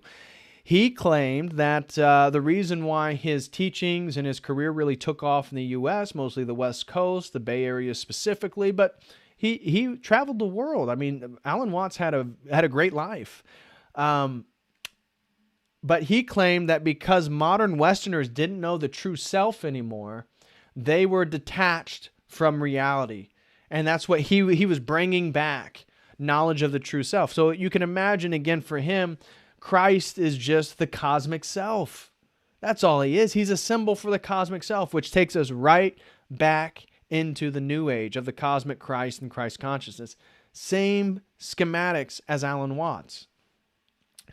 And so he never provides a justification for why anything he says is objectively true, right? So when we do debates, I know you guys have watched Jay Dyer. When you do a debate with somebody, you have to prove why, you have to give a logical reason for why it is that you believe that to be true. You have to justify it to some degree. And Alan Watts never justifies anything. If you're a philosophical person doing debate, nothing does he bring justification for. To say, okay, well, I can hop on that. Yeah, that makes logical sense. That's a logical follow. That makes, syllogism, bop, bop, bop, bop. Yep, that has to be it. That makes sense. It rarely happens because it's always moving back to something else. It's always, I feel like you're always on the move when you hear him talk. It's never trying to get you fixed. It's never trying to give you something objective to stand on. It's just always moving. It's always all over the place. So the next one is that his entire theology is very egoic, right? In the name of dissolving and destroying your ego, you get to realize that you don't need to change a thing. You don't have to change anything about you. You are perfect the way you are. And so all my sexual promiscuity, my alcoholism, my addiction to this or that, or my lust for power, it's all good to go. You don't need to change anything. As long as you believe yourself to be the true cosmic self, you don't have to change anything about your behavior, anything about your morality. You're all good to go. And so what could be more egoic?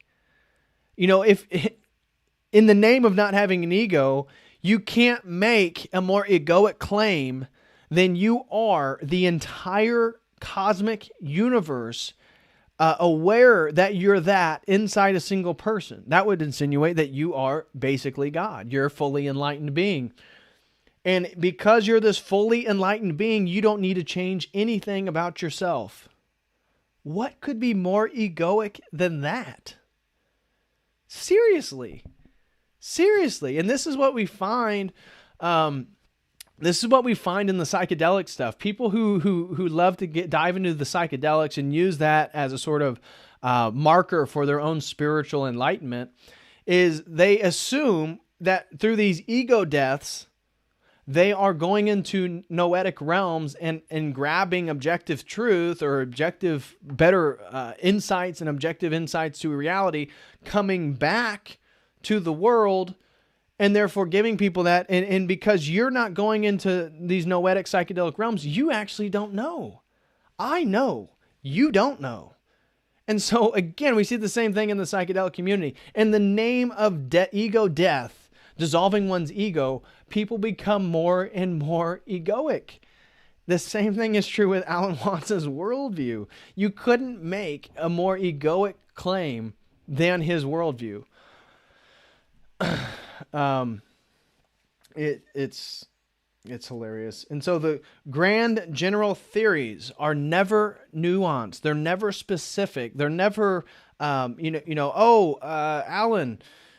take one of his ideas. Can you go into a little bit more detail, like how do you define the self? How do you define the ego? And then you just get these general concepts, and when you hear them at first, okay, I'll take that. But when you dive deeper into them, analyze them, criticize them, deconstruct them, there's not a whole lot of substance in his teachings. So the first thing that I want to we're going to now dive into his metaphysics, epistemology, and ethics. The first thing I want to talk about, though, is his ethics. And so I'm going to play this quick clip. It's only a minute for you guys, of him talking about his own morality. And you'll see what I'm talking about in regards to this egoism, regards to the self, and all this stuff. So check this out real quick. And they got a bunch of us there who were ministers and philosophers, and they had the nerve to ask us what was our basis for moral behavior, personal moral behavior. Well, I said, my basis for moral behavior is pure selfishness. And I'm talking, after all, to realistic people here, and I don't think we need to be sentimental and beat about the bush. After all, you're all warriors and fighters and so on, and you know how rough things are.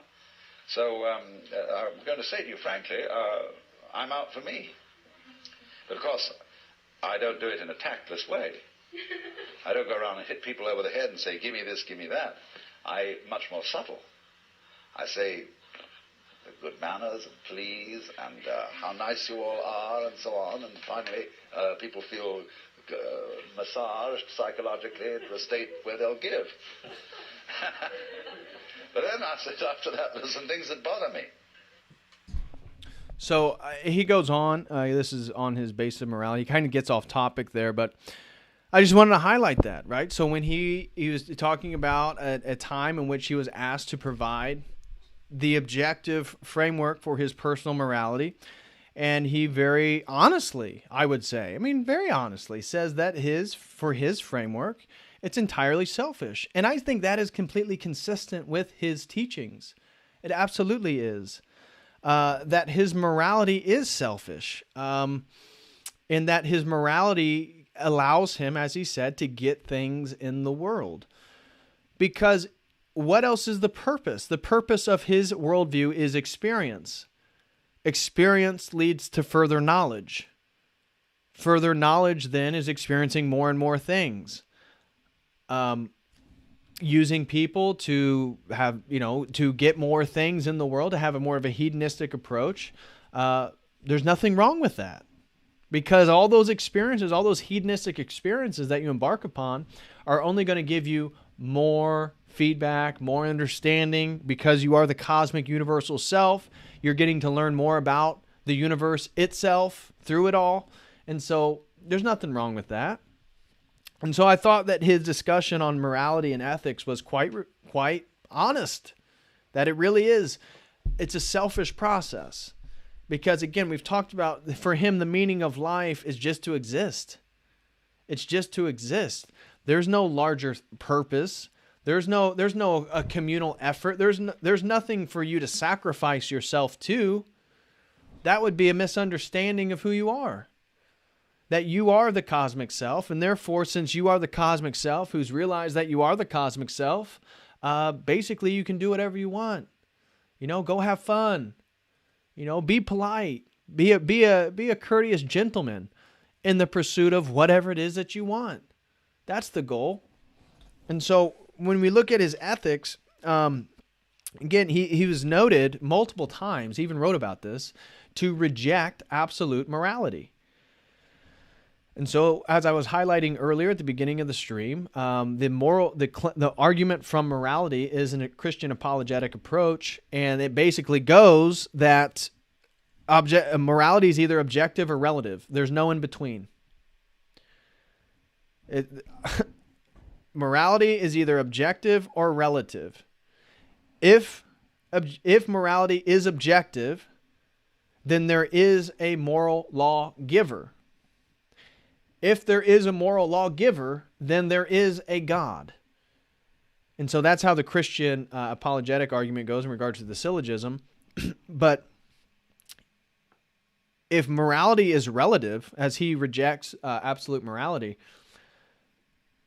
it's all utilitarian, right? And so because absolute morality is relative, now that statement about his selfishness, about morality being selfish, it makes total sense. Exactly. David Lecklitter said, do as thou wilt. Exactly. That's what I was highlighting. The same thing in Thelema. The same thing in Aleister Crowley's worldview is the same thing in Alan Watts's, fluffy New Age theology. That as you get deeper and deeper into these worldviews, it's the same thing over and over and over again. It's the destruction of personhood. It's the promotion of you as God. And it's relativistic epistemology, and it's hedonism. You can go do what you want. That truth is always rooted in experience, right? We found this with Terence McKenna too. Now, I would say Terence McKenna actually was a little bit more of a consistent, even though he was all over the place and had major, major contradictions.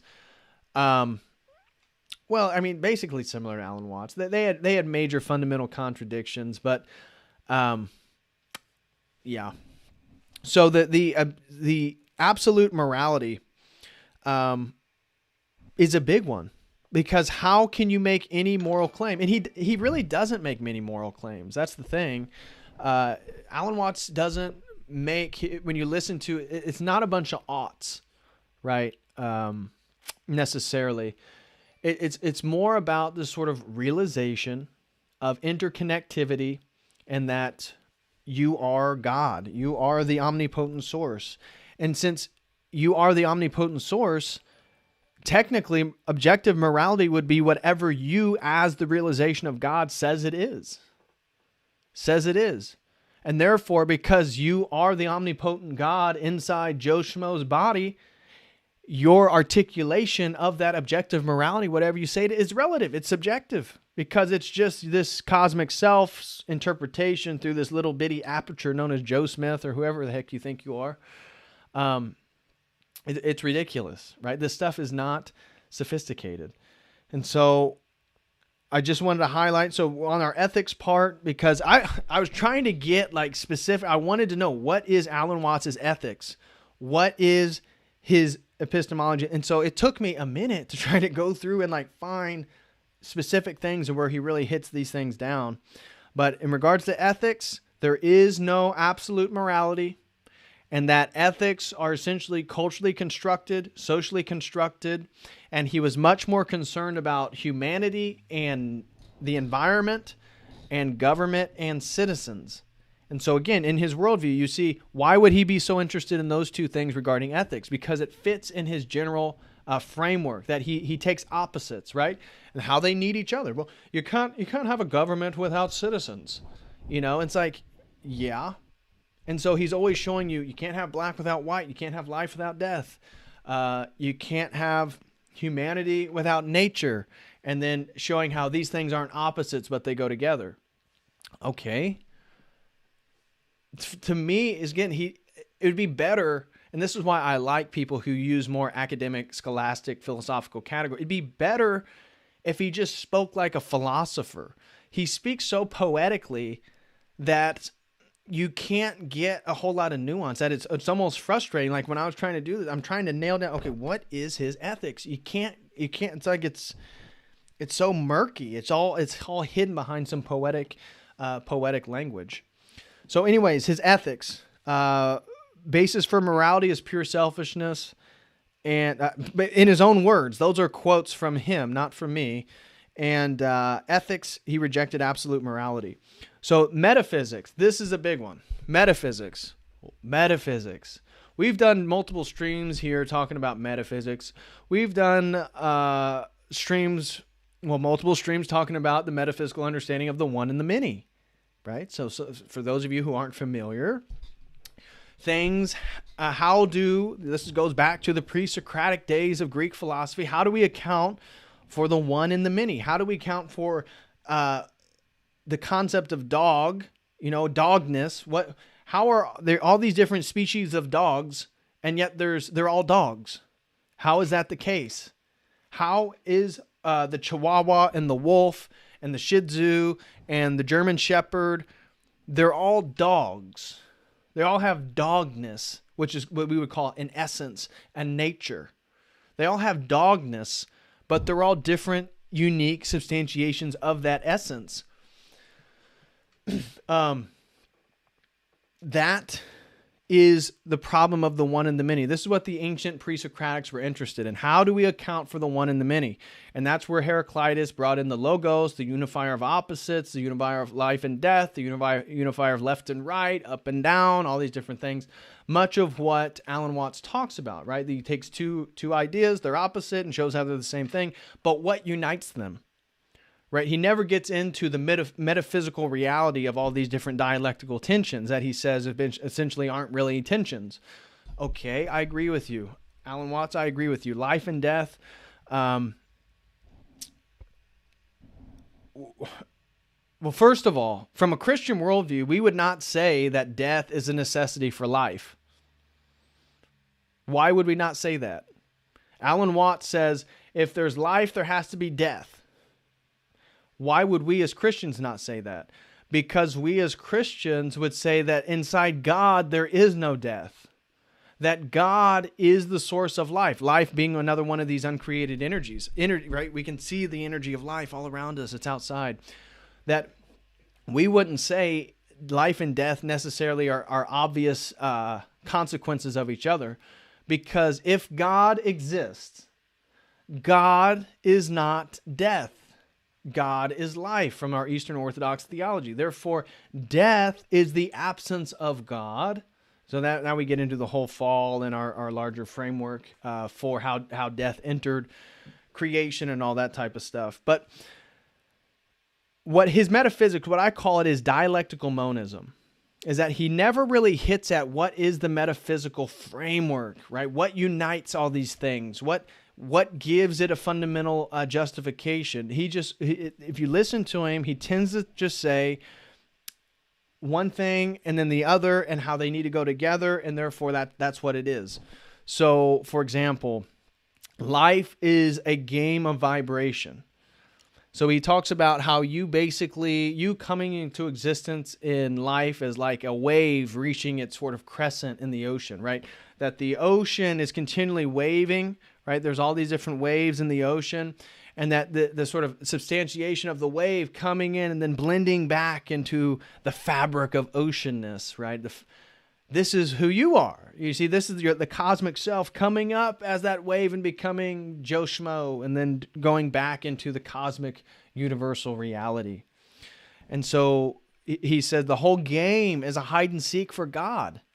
The whole game of creation is hide and seek, that God, wanting to forget who he really is, again, a game, just decided to inhabit his whole creation in the effort to slowly realize who he really is. This is the whole point from this framework. So in regards to metaphysics, he says life is a vibration. Wouldn't disagree with that, right? Clearly life is a vibration. energy is a vibration. Okay. So at this point, we would get on board. Life is a game of vibration. I don't know if we would say a game, but we would certainly say creation is a sort of emanation of vibration. He says differences and opposites are inseparable. This is part of his metaphysical framework, that differences and opposites are inseparable. So he talks about, again, getting into inside, outside. So he talks about if you were to begin to investigate oneself interiorly, so you kind of go to the mountaintop, you decide you're going to meditate for hours and you want to come to know who you really are, you will begin to investigate the inside of who you are. But as that investigation proceeds, it eventually is going to take you to the realization that there is no difference between the inside and the outside, right? And so you're going to realize that if you truly investigate the inside of yourself, that there is no difference between the inside and the outside, and that they go together. And so basically it's like a panpsychic worldview. So when you experience the world, you're almost experiencing the inside of yourself as well. This is sort of, a very fractal sort of patterning, you could say. And this makes it impossible to make any fundamental distinctions, right? As we just said, hot and cold can't exist without each other. That's sure. We live in dualism. We live in a dualistic reality. Agreed. Up, down, left, right, everything. Yeah, okay. We live in dualism. But there are fundamental distinctions between these things, and also opposites are not always, opposites are not inseparable. Sometimes they are separable. And so, for example, in our worldview as Christians, we don't have a dualistic positive existence to evil. Right now, evil doesn't exist in Alan Watts' worldview. Evil in our worldview is the absence of God. So evil is not, there isn't God and then the devil and they're battling it out, or there's good and there's evil and it's battling it out in eternity. No, that's Manichaeanism, that's Gnosticism, that's not Christianity. Or if it is, it's some Protestant version, so I shouldn't say that. I'm sure there's plenty of Protestants that believe that. That's not orthodoxy is what I should say.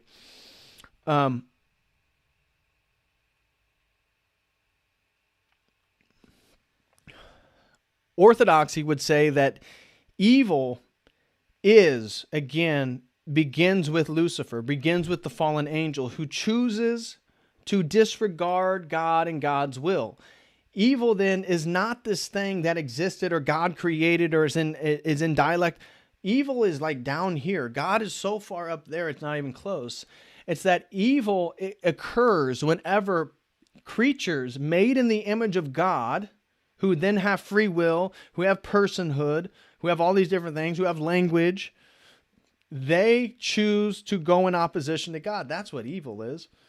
So evil doesn't have this positive existence. So then in our Christian worldview, good and evil are not two ends of the same spectrum. They're not the same thing. They're not inseparable. They actually are very separable, because the good, love, whatever you want to associate with God, those are positive, eternal qualities of God. Evil does not exist within God. God is the only thing that's eternal. God is the only thing that exists in eternity, that is infinite. Therefore, if death, if evil, if lies, all these things don't exist in the Godhead, they only exist in creatures choosing to partake in those activities. That is a separation of opposites. That is a difference in distinction that you wouldn't be able to make in his dialectical monism, that all opposites are the same thing, and it's like all opposites are 50-50. They're completely equal, they nullify each other out, and therefore it's all one thing. You can't make value judgments about dialectics, because he would say if you were to privilege, for a big one for him is order over chaos. That this is the problem with the Western mentality, right? Really, if we're going to get more sophisticated, we would say this is one of the consequences of the presupposition of a phallogocentric worldview.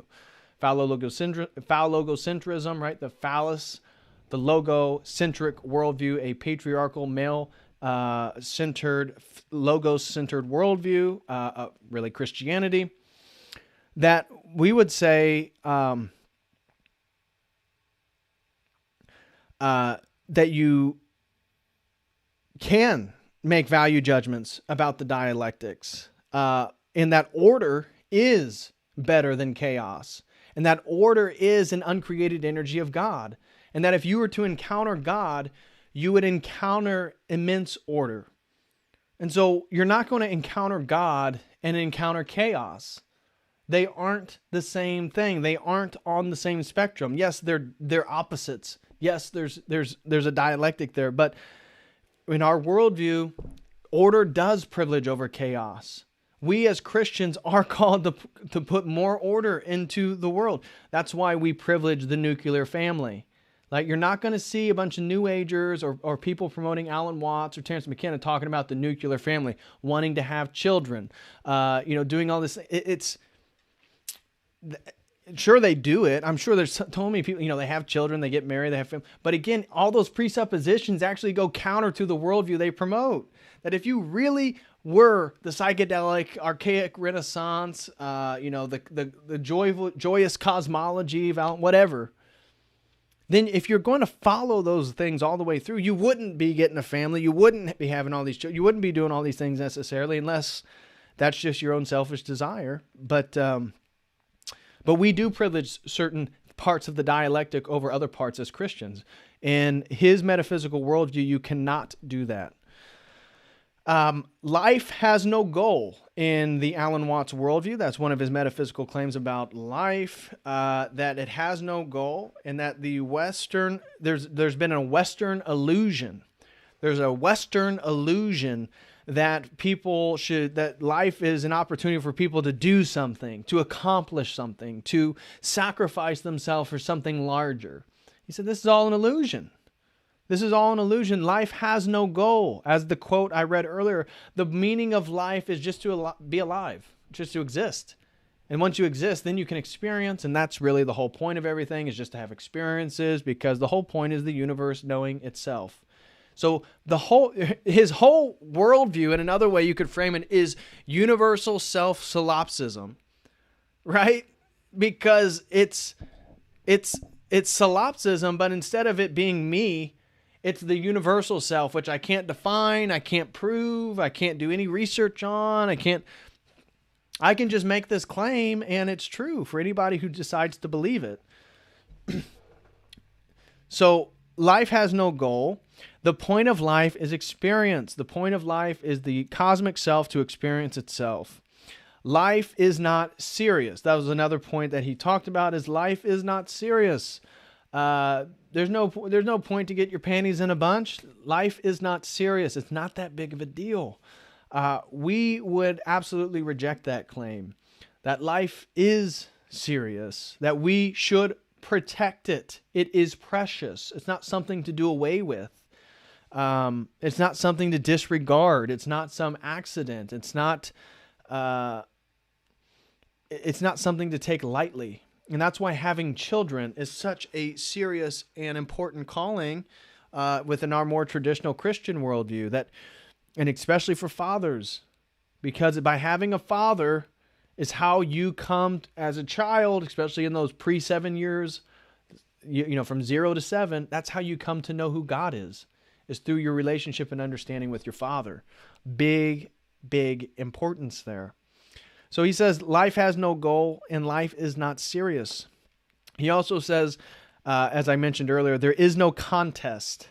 But if the game of life is a game, that would, again, as I highlighted, that there would be winners and losers. So if his whole idea of the game of life, that would insinuate winners and losers. So maybe life is a contest in his own framework, but I'm sure he had a way around that one. That's not a real serious critique of his worldview. But next, in regards to epistemology, so let's get into his epistemology, his relativism, basically, is the investigation of a topic leads to the conclusion of its opposite. Right? So I was listening to him talk about knowledge. How does Alan Watts define knowledge? And one of the interesting things that he said was the investigation of any specific topic leads to the conclusion of its opposite. So we talked about, another example was investigating the inside of yourself, and you realize it's connected to the outside. He would say that that if you began to investigate the self, the ego self, you would begin to realize that there is no self, that the ego self is an entire illusion. And then as you dive deeper into that illusion of there not being a self, you would then realize that there is a cosmic self, there's a universal self. And you see how this moves from opposite. So by trying to investigate the self, you get to the no self. By trying to investigate the no self, you get to the cosmic self. And this is true. This is his epistemology, right? This is how he talked about it. So if you investigate matter, you're going to get to mind. If you investigate mind, you're eventually going to get back to matter. Same thing with the interiority and the exteriority of oneself. This is what I call the dialectical monism, right? Now the dialectical monism as metaphysics is how he's saying, what he's saying, that this is how you come to know reality. You come to know reality, again, his worldview, by just investigating a single topic. And pretty soon you'll see that it's the opposite. And once you see it's the opposite, somehow that will lead to you having a conclusion of it being unified, of all this different stuff. So that is that's the first point in his epistemology, that investigation of a topic leads to the conclusion of its opposite. The next point in his epistemology, he said, all knowing is an act of experiment. All knowing is an act of experiment. And the reason why he framed knowledge this way is because, again, it plays favorable to his phenomenological worldview, that the way you come to know things is through your own experience of them, and that is the truest thing you can know. Now, we would reject this. Again, from our Christian framework, we would say absolutely not, that mathematics, the laws of logic, logical fallacies, these things are truer, or at least are at equal level of any truth that I can glean from my own experience. That we don't privilege one's experience over objective forms of knowledge. And so we see in the New Age is the elevation of the experience over objective forms of knowledge, because they will criticize the methodologies of these objective forms as being limited, which of course they absolutely are. Agreed. We would agree that they are limited. But the point of science being measurement and averages, well, shouldn't be a holistic understanding of the entire everything, right? Because there's so many things about life, about philosophy, about that science can't touch, right? Science can only do measurement and averages, but you can't do measurements and averages on love. You can't do measurements and averages on honor and respect for people, right? But these are just as real. So we would say these things are at equal levels. We're not going to diminish objective forms of knowledge.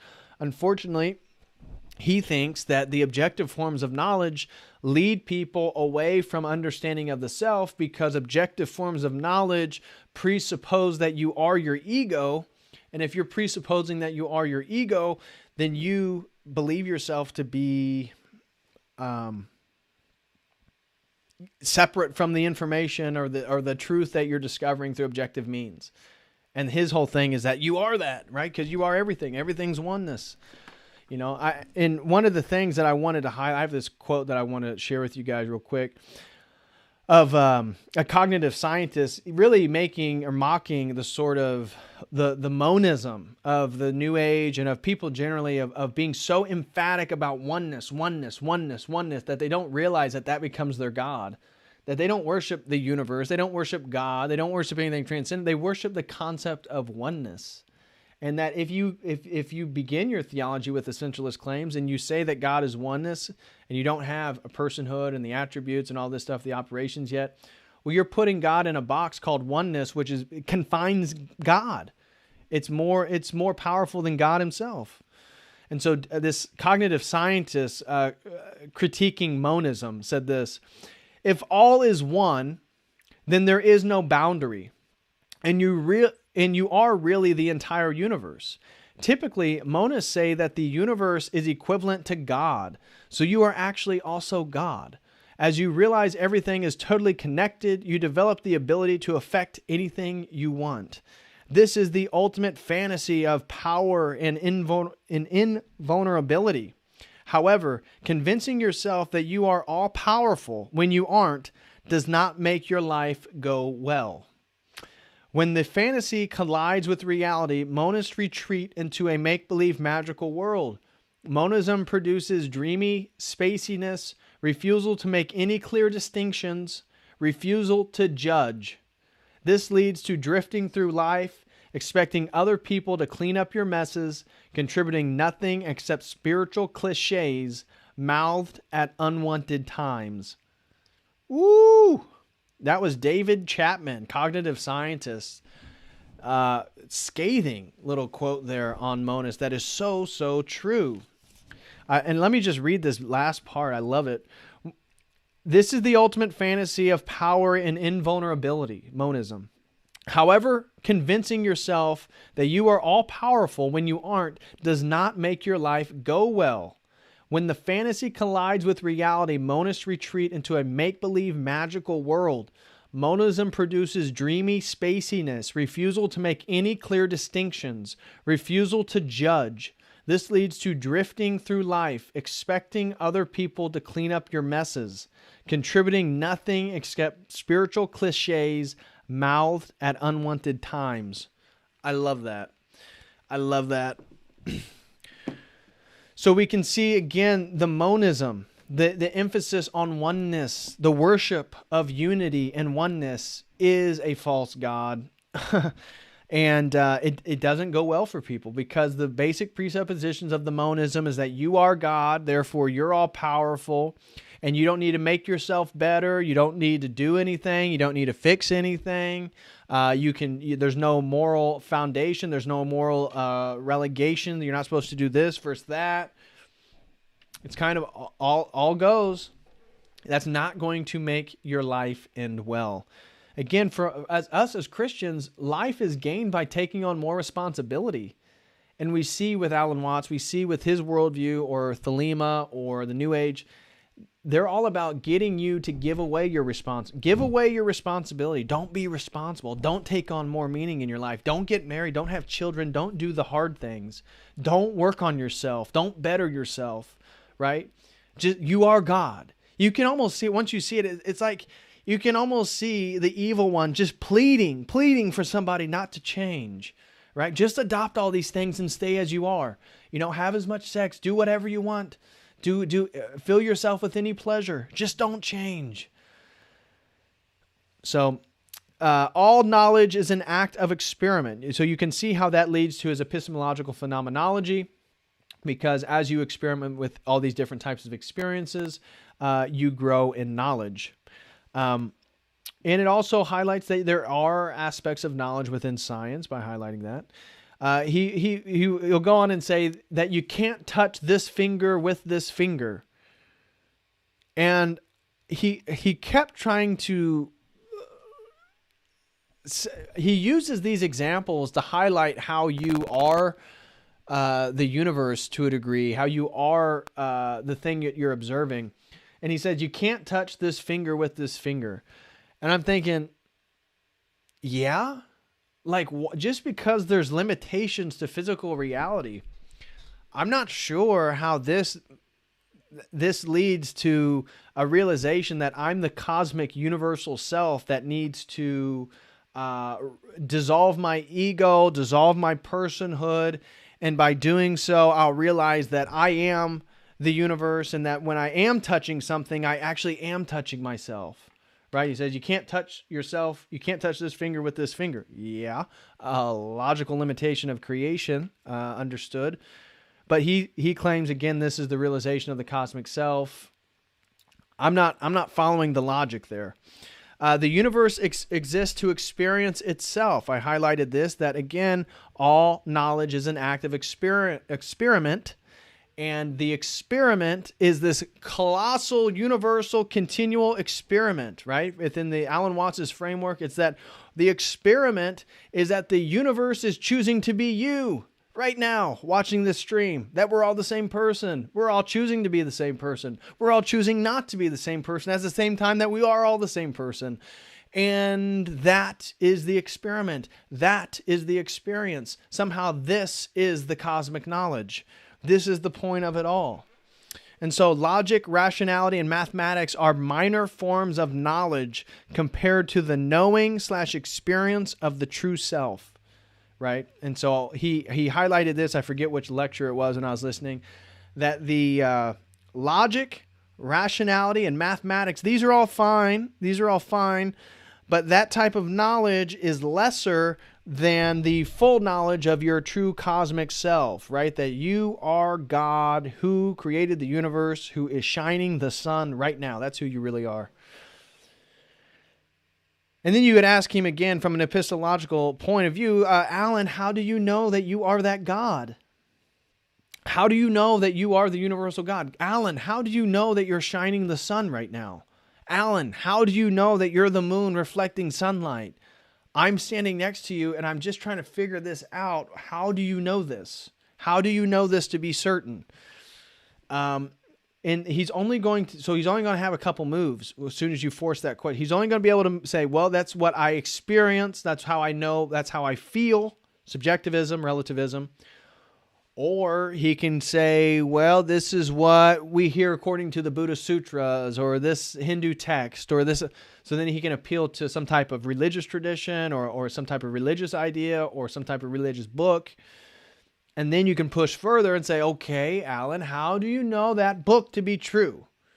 How do you know that that book is true and that book over there is less true or more true or isn't true? How do you know that? And now you're pushing real epistemological questions related to this stuff. He's not going to be able to give you an answer. That's the thing. So logic, rationality, mathematics for him are lesser forms of knowledge compared to the experiential knowledge of the true cosmic self. And he says, Western understanding of knowledge privileges order over chaos. I already hit on this. And he was against this idea. Because this idea of order over chaos, he claimed, is a problematic conceptual item in the Western psyche, right? That the Western mind is so concerned about order over chaos that what it keeps doing is using these logical, rational, mathematical forms of knowledge. As he said, it's like a mental eating up of the universe. And so as the mind eats up the universe and begins to recognize more patterns, uses more symbols, comes to more understandings of systems and formations, that this is actually a problem, right? Because he claims that this Western mentality of the mind eating up the universe, consuming more and more knowledge about the universe, separates somebody from the realization they're the cosmic self. Because the assumption that you're the ego self doing the science, doing the logic, doing the mathematics, assumes that you're separate from the thing that you're getting as the result, the truth that you're getting, and therefore it's going to keep you separated from the true cosmic self, as opposed to the other forms of knowledge. Now, again, we reject this, absolutely, because it makes no sense. His own lectures of articulating what he believes to be the spiritual worldview is a sort of mental eating up the universe. He's trying to tell you, again, what he claims to be an objectively true process to reality. Okay, so why, Alan, is it okay for you to go sit here in this university lecture hall and say all these spiritual things in poetic fashion as if they're objective claims? But the Western mind that's using logic, logical fallacies, mathematics, and reason it's the problem. It's limiting. It's limiting.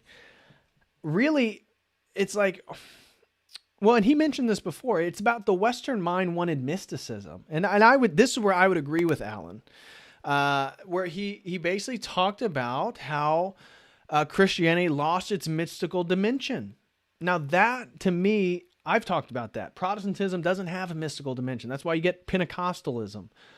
Protestantism doesn't have a great phenomenological element. What do you sing hymns, you go to coffee hour, you read scripture, you discuss the Bible, you listen to the sermon.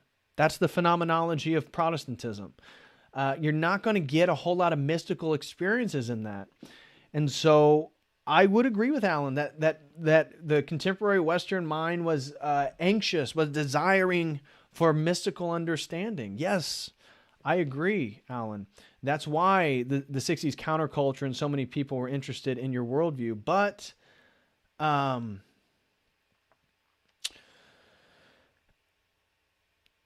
that doesn't mean that the Western process of logic, reason, and mathematics should be dismissed as limitations. I find that just a bit ridiculous. So for him, he also talked about how the yin and yang represents this Western mentality, right, versus the Eastern mentality. For him, he would say, and I was listening to him talk about the white fish of the yin and yang eating up the blackfish, and that the yin and yang's actually going around, right? And that they're in equal proportion, they're in equal proportance, they need each other, they only exist with each other.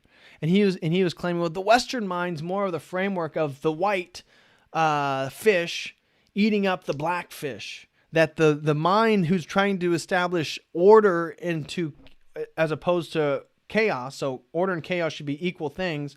Within our Western psyche, we're always trying to establish more order, which again comes from a logocentric presupposition, a phallogocentric presupposition. That's another whole nother discussion on the patriarchy and building structures, building buildings, building cities, yada, yada, yada. But he would claim that the Western mentality of the fish trying to eat the other fish is the process of trying to put order into chaos. But that assumes, again, from our worldview as Eastern Orthodox, we know that we can't totally put order into there isn't an endpoint. It's not like we just keep putting order and order and order into the universe and somehow we get to the point where the universe is totally ordered, right? That would be the white fish totally eating the black fish of chaos. Who believes that? I mean, I get the example, and I get why it's useful as an analogy for people to make a pedagogical point, but that doesn't make, there's always going to be chaos. As soon as you put something into order, it becomes dirty, it becomes filthy. You got to dust again. You got to do something. You got to shower, right? Oh, I showered today. I put order into my hygiene. Well, 24 hours went by. You need to shower again, bud. So it's like, for us, the idea of constantly putting order into the world is us trying to be more and more like God in a fallen world that's always going to have the dialectic dualism of order and chaos. They're always going to feed back on each other. But to think that the Western idea to continually put order into the world is somehow this idea that we're going to totally negate chaos out of the world. And as soon as we get rid of chaos, there'd be no such thing as order. Because that was his thing, is that if the white fish actually caught and ate the whole black fish of the yin and yang symbol, that would be the end of order itself, because order only exists in the presence of chaos. But it's like, bro, that's not going to happen. And so I don't think most people even think that way that he was talking about. But anyways, that kind of that wraps up my discussion on his epistemology. That it ultimately is relativism. It's an investigation of a topic leads to the conclusion of its opposite. Okay. That all knowing is an active experiment, and this privileges his epistemological phenomenology, that we become to know things through experiencing the world, and the universe exists to experience itself.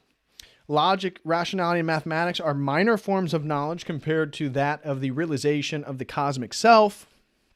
And Western and understanding of knowledge privileges order over chaos, which he viewed as a problem, where I view that as the yearnings to establish God in the world, right? Cleanliness is godliness. Orderliness is godliness. Order is the logos. right? So again, we as Christians, especially Orthodox Christians, we worship the Logos. We worship the source of order itself. There is no chaos in the Logos. There is no chaos in God. So we have a different definition regarding him on that front. Of course, his metaphysics then, life is a game of vibration. Differences and opposites are inseparable. Life has no goal. And then ethics, he rejects absolute morality.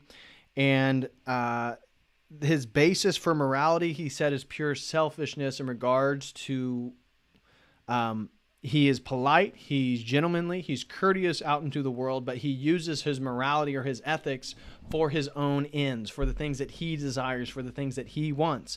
That is, do what thou wills.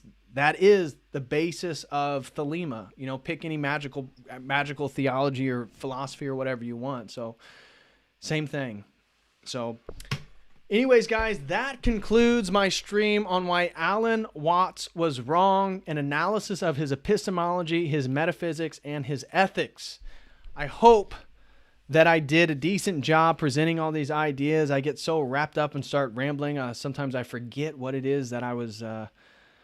I forget sometimes where I'm going with things, or the whole outline. Sometimes I have an outline in my head, like where I want to go with the stream, and then I start rambling, and I never know where I'm going to go. So anyways, let's check out some super chats. Looks like we got some here on YouTube. The first one's from Keenan Beats. Keenan, my brother. Again, go follow him. Go into the video description. Some of you guys probably saw his music at the beginning of this stream. Go support him. Open up the video description below this video. Click the link, his link tree, and go follow Keenan. Support our brothers. Great music. So Keenan Beats threw in $5 and said, "Let's go, DPH. Finish him." So Mortal Kombat reference. I hope I did a decent job. So you guys will have to let me know how I did. But thank you so much, Keenan. I hope it was worthy of the $5, my brother. God bless you and the family. Keep on making beats. He's got some great new songs.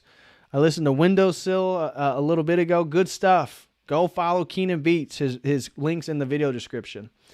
Gen Z Philosophy threw in $4.99. Thank you very much, Gen Z Philosophy. He said, "Don't answer this if you think it's too spicy. Do you think you'll ever try to do an analysis on the Talmud? I have a solid English source on it." Gen Z Philosophy, if I was ever to do an analysis on the Talmud, it would definitely be on a private video on my website. So no analysis of the Talmud will be coming on this public YouTube channel anytime soon. So I appreciate the question. Thank you very much, brother, for the $4.99. But as of right now, that is not a topic on the to-do list. But I may do a discussion. I could do a discussion on that if people are interested over for the website, where things would be a little bit more better for a topic of that nature. Sheikh Tall threw in $5. Thank you very much, Sheikh Tall. He said, "Have you ever heard of Andrei Tarkovsky? He was a Russian Orthodox film director. I think an analysis of one of his films would be a great stream." No, I have not. Let me search him real quick. No, I have not heard of Andrei Tarkovsky. Cool. Thanks, brother. I will. I'll look into his. He looks like a super bass dude. It looks like he looks like Bronson with a mustache, like Charles Bronson back in the day. Pretty badass looking dude there. Thank you, Sheikh Tall, for the $5 and the suggestion regarding Andrei Tarkovsky. Oh, good ortho bro, Nathaniel Hill, my buddy, throws in 1973. Thank you so much, Nathaniel Hill. For those of you who don't know why he threw in 1973, my buddy Nathaniel Hill is always esoteric in his donation amounts. 1973 is the year that Alan Watts died. So, Nathaniel Hill threw in 1973. Thank you so very much, brother. Hope you and the wife and the kids are doing well. Nathaniel's living the dream, guys. He's got his own land. He's got it made. He's a step ahead of us, certainly in regards to some of our life goals. But Nathaniel Hill said, awesome topic. Can't decide if I should watch live or start at the beginning now. Would love Buckminster Fuller next. He was obsessed with triangles. Oh, yeah, Buckminster Fuller. He would be a good stream, because I'm sure there's plenty to agree with Buckminster Fuller, and probably some obvious opinions to disagree with regarding, perennialism, stuff like that. But let me write that down. That's a good suggestion. Buckminster Fuller. Buckminster Fuller. Yeah, that guy, that was a smart dude. So I'll write that down. Thank you, Nathaniel Hill, for the 1973 and the suggestion to do a stream on Buckminster Fuller. He definitely was obsessed with triangles. Maybe that was a prefiguring of the Trinity, if you will. So thank you, Nathaniel Hill. He said, awesome topic. Can't decide if I should watch live or start at the beginning now. Would love Buckminster Fuller next. He was obsessed with triangles. Thank you very much, Nathaniel. Again, God bless you and the wife and the girls and your extended family. Hope everybody is doing well. Deanna DS, one of our ortho sisters, our great ortho sisters, just said, I just watched a JD stream on dialectics. Alan Watts seems to fit that shoe. Keep shining your light on the darkness, brother. Glory to God. Well, Anna, thank you so much for the super chat, for the $4.99 and the kind words. Yes, absolutely. Alan Watts fits. That's why I called his metaphysics dialectical monism. He definitely fits in line with dialectical thinkers, always looking at opposites and then showing how opposites are unified. But this all comes from a natural theology, meaning the observation of nature, Eastern mysticism.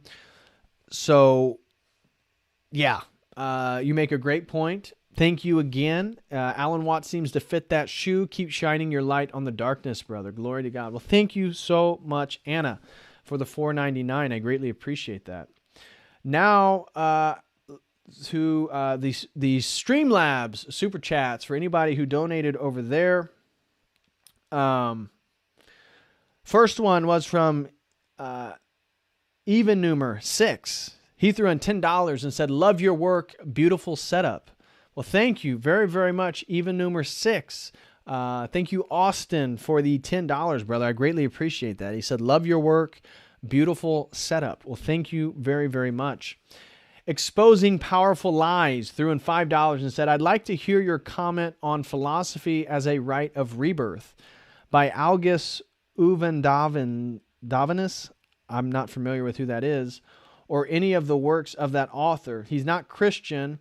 I'm not promoting his worldview, but it's very interesting history. God bless you, man. Thanks for all the videos. Well, let me Google him. I've never heard of this individual. August Uvendavinus. Let me search this. Okay. So he's a Lithuanian philosopher and scholar. His work pioneered the hermeneutical comparative study of Egyptian and Greek religions, especially their esoteric relations to Semitic religions, and in particular, the inner aspect of Islam. Well, I can definitely look into some of his stuff. This is my first time encountering him, so I apologize, Exposing Powerful Lies. I am not as familiar with him as maybe I should have been. This is my first time hearing of his, but I will look into his work. It seems very interesting. So thank you very much, brother. I appreciate that. I wonder where they got the idea that life is not serious from. It's something I have heard from the New Age people. Yeah, Big Bala throws in $5. Thank you, Big Bala. Said, I wonder where they got the idea that life is not serious from. It's something I have heard from the New Age people. Well, I think there's so many consequences to the presupposition that life isn't serious, right? If you think life isn't serious, getting serious about spirituality, getting serious about theology, getting serious about life, getting serious about your responsibility, getting serious about a whole lot of things seems to kind of fall off the table. It's not that important. So the way that I see it is life not being serious also allows people to stay in a neotenized point of view, right? Neoteny, the retention of juvenile characteristics into adulthood. People don't grow up, right? The way that we grow up is by taking more responsibility for ourselves. That's how we mature, both physically and literally. And so as the new age takes on less and less responsibility, that you're perfect the way you are, you don't need to change. There's no way to fix yourself. You got to dissolve your ego. You got to dissolve your person. That it just tells people that they're perfect. They don't have to work. They don't have to do anything. And so the precept is, if life isn't serious, I don't have to be serious about anything. Because if life isn't serious, then nothing is serious. Because life really dictates the seriousness of everything. Now, life can be funny and humorous and all this stuff. And life can be a ton of fun, and it can also be serious at the same time. Right? Because from our worldview, it is serious. The decisions you make are serious. The way you treat people are serious. How you live your life matters. We will be judged, and that'd be another stream. It's just to start looking at afterlife judgments. I mean, most religions believe in a judgment after death.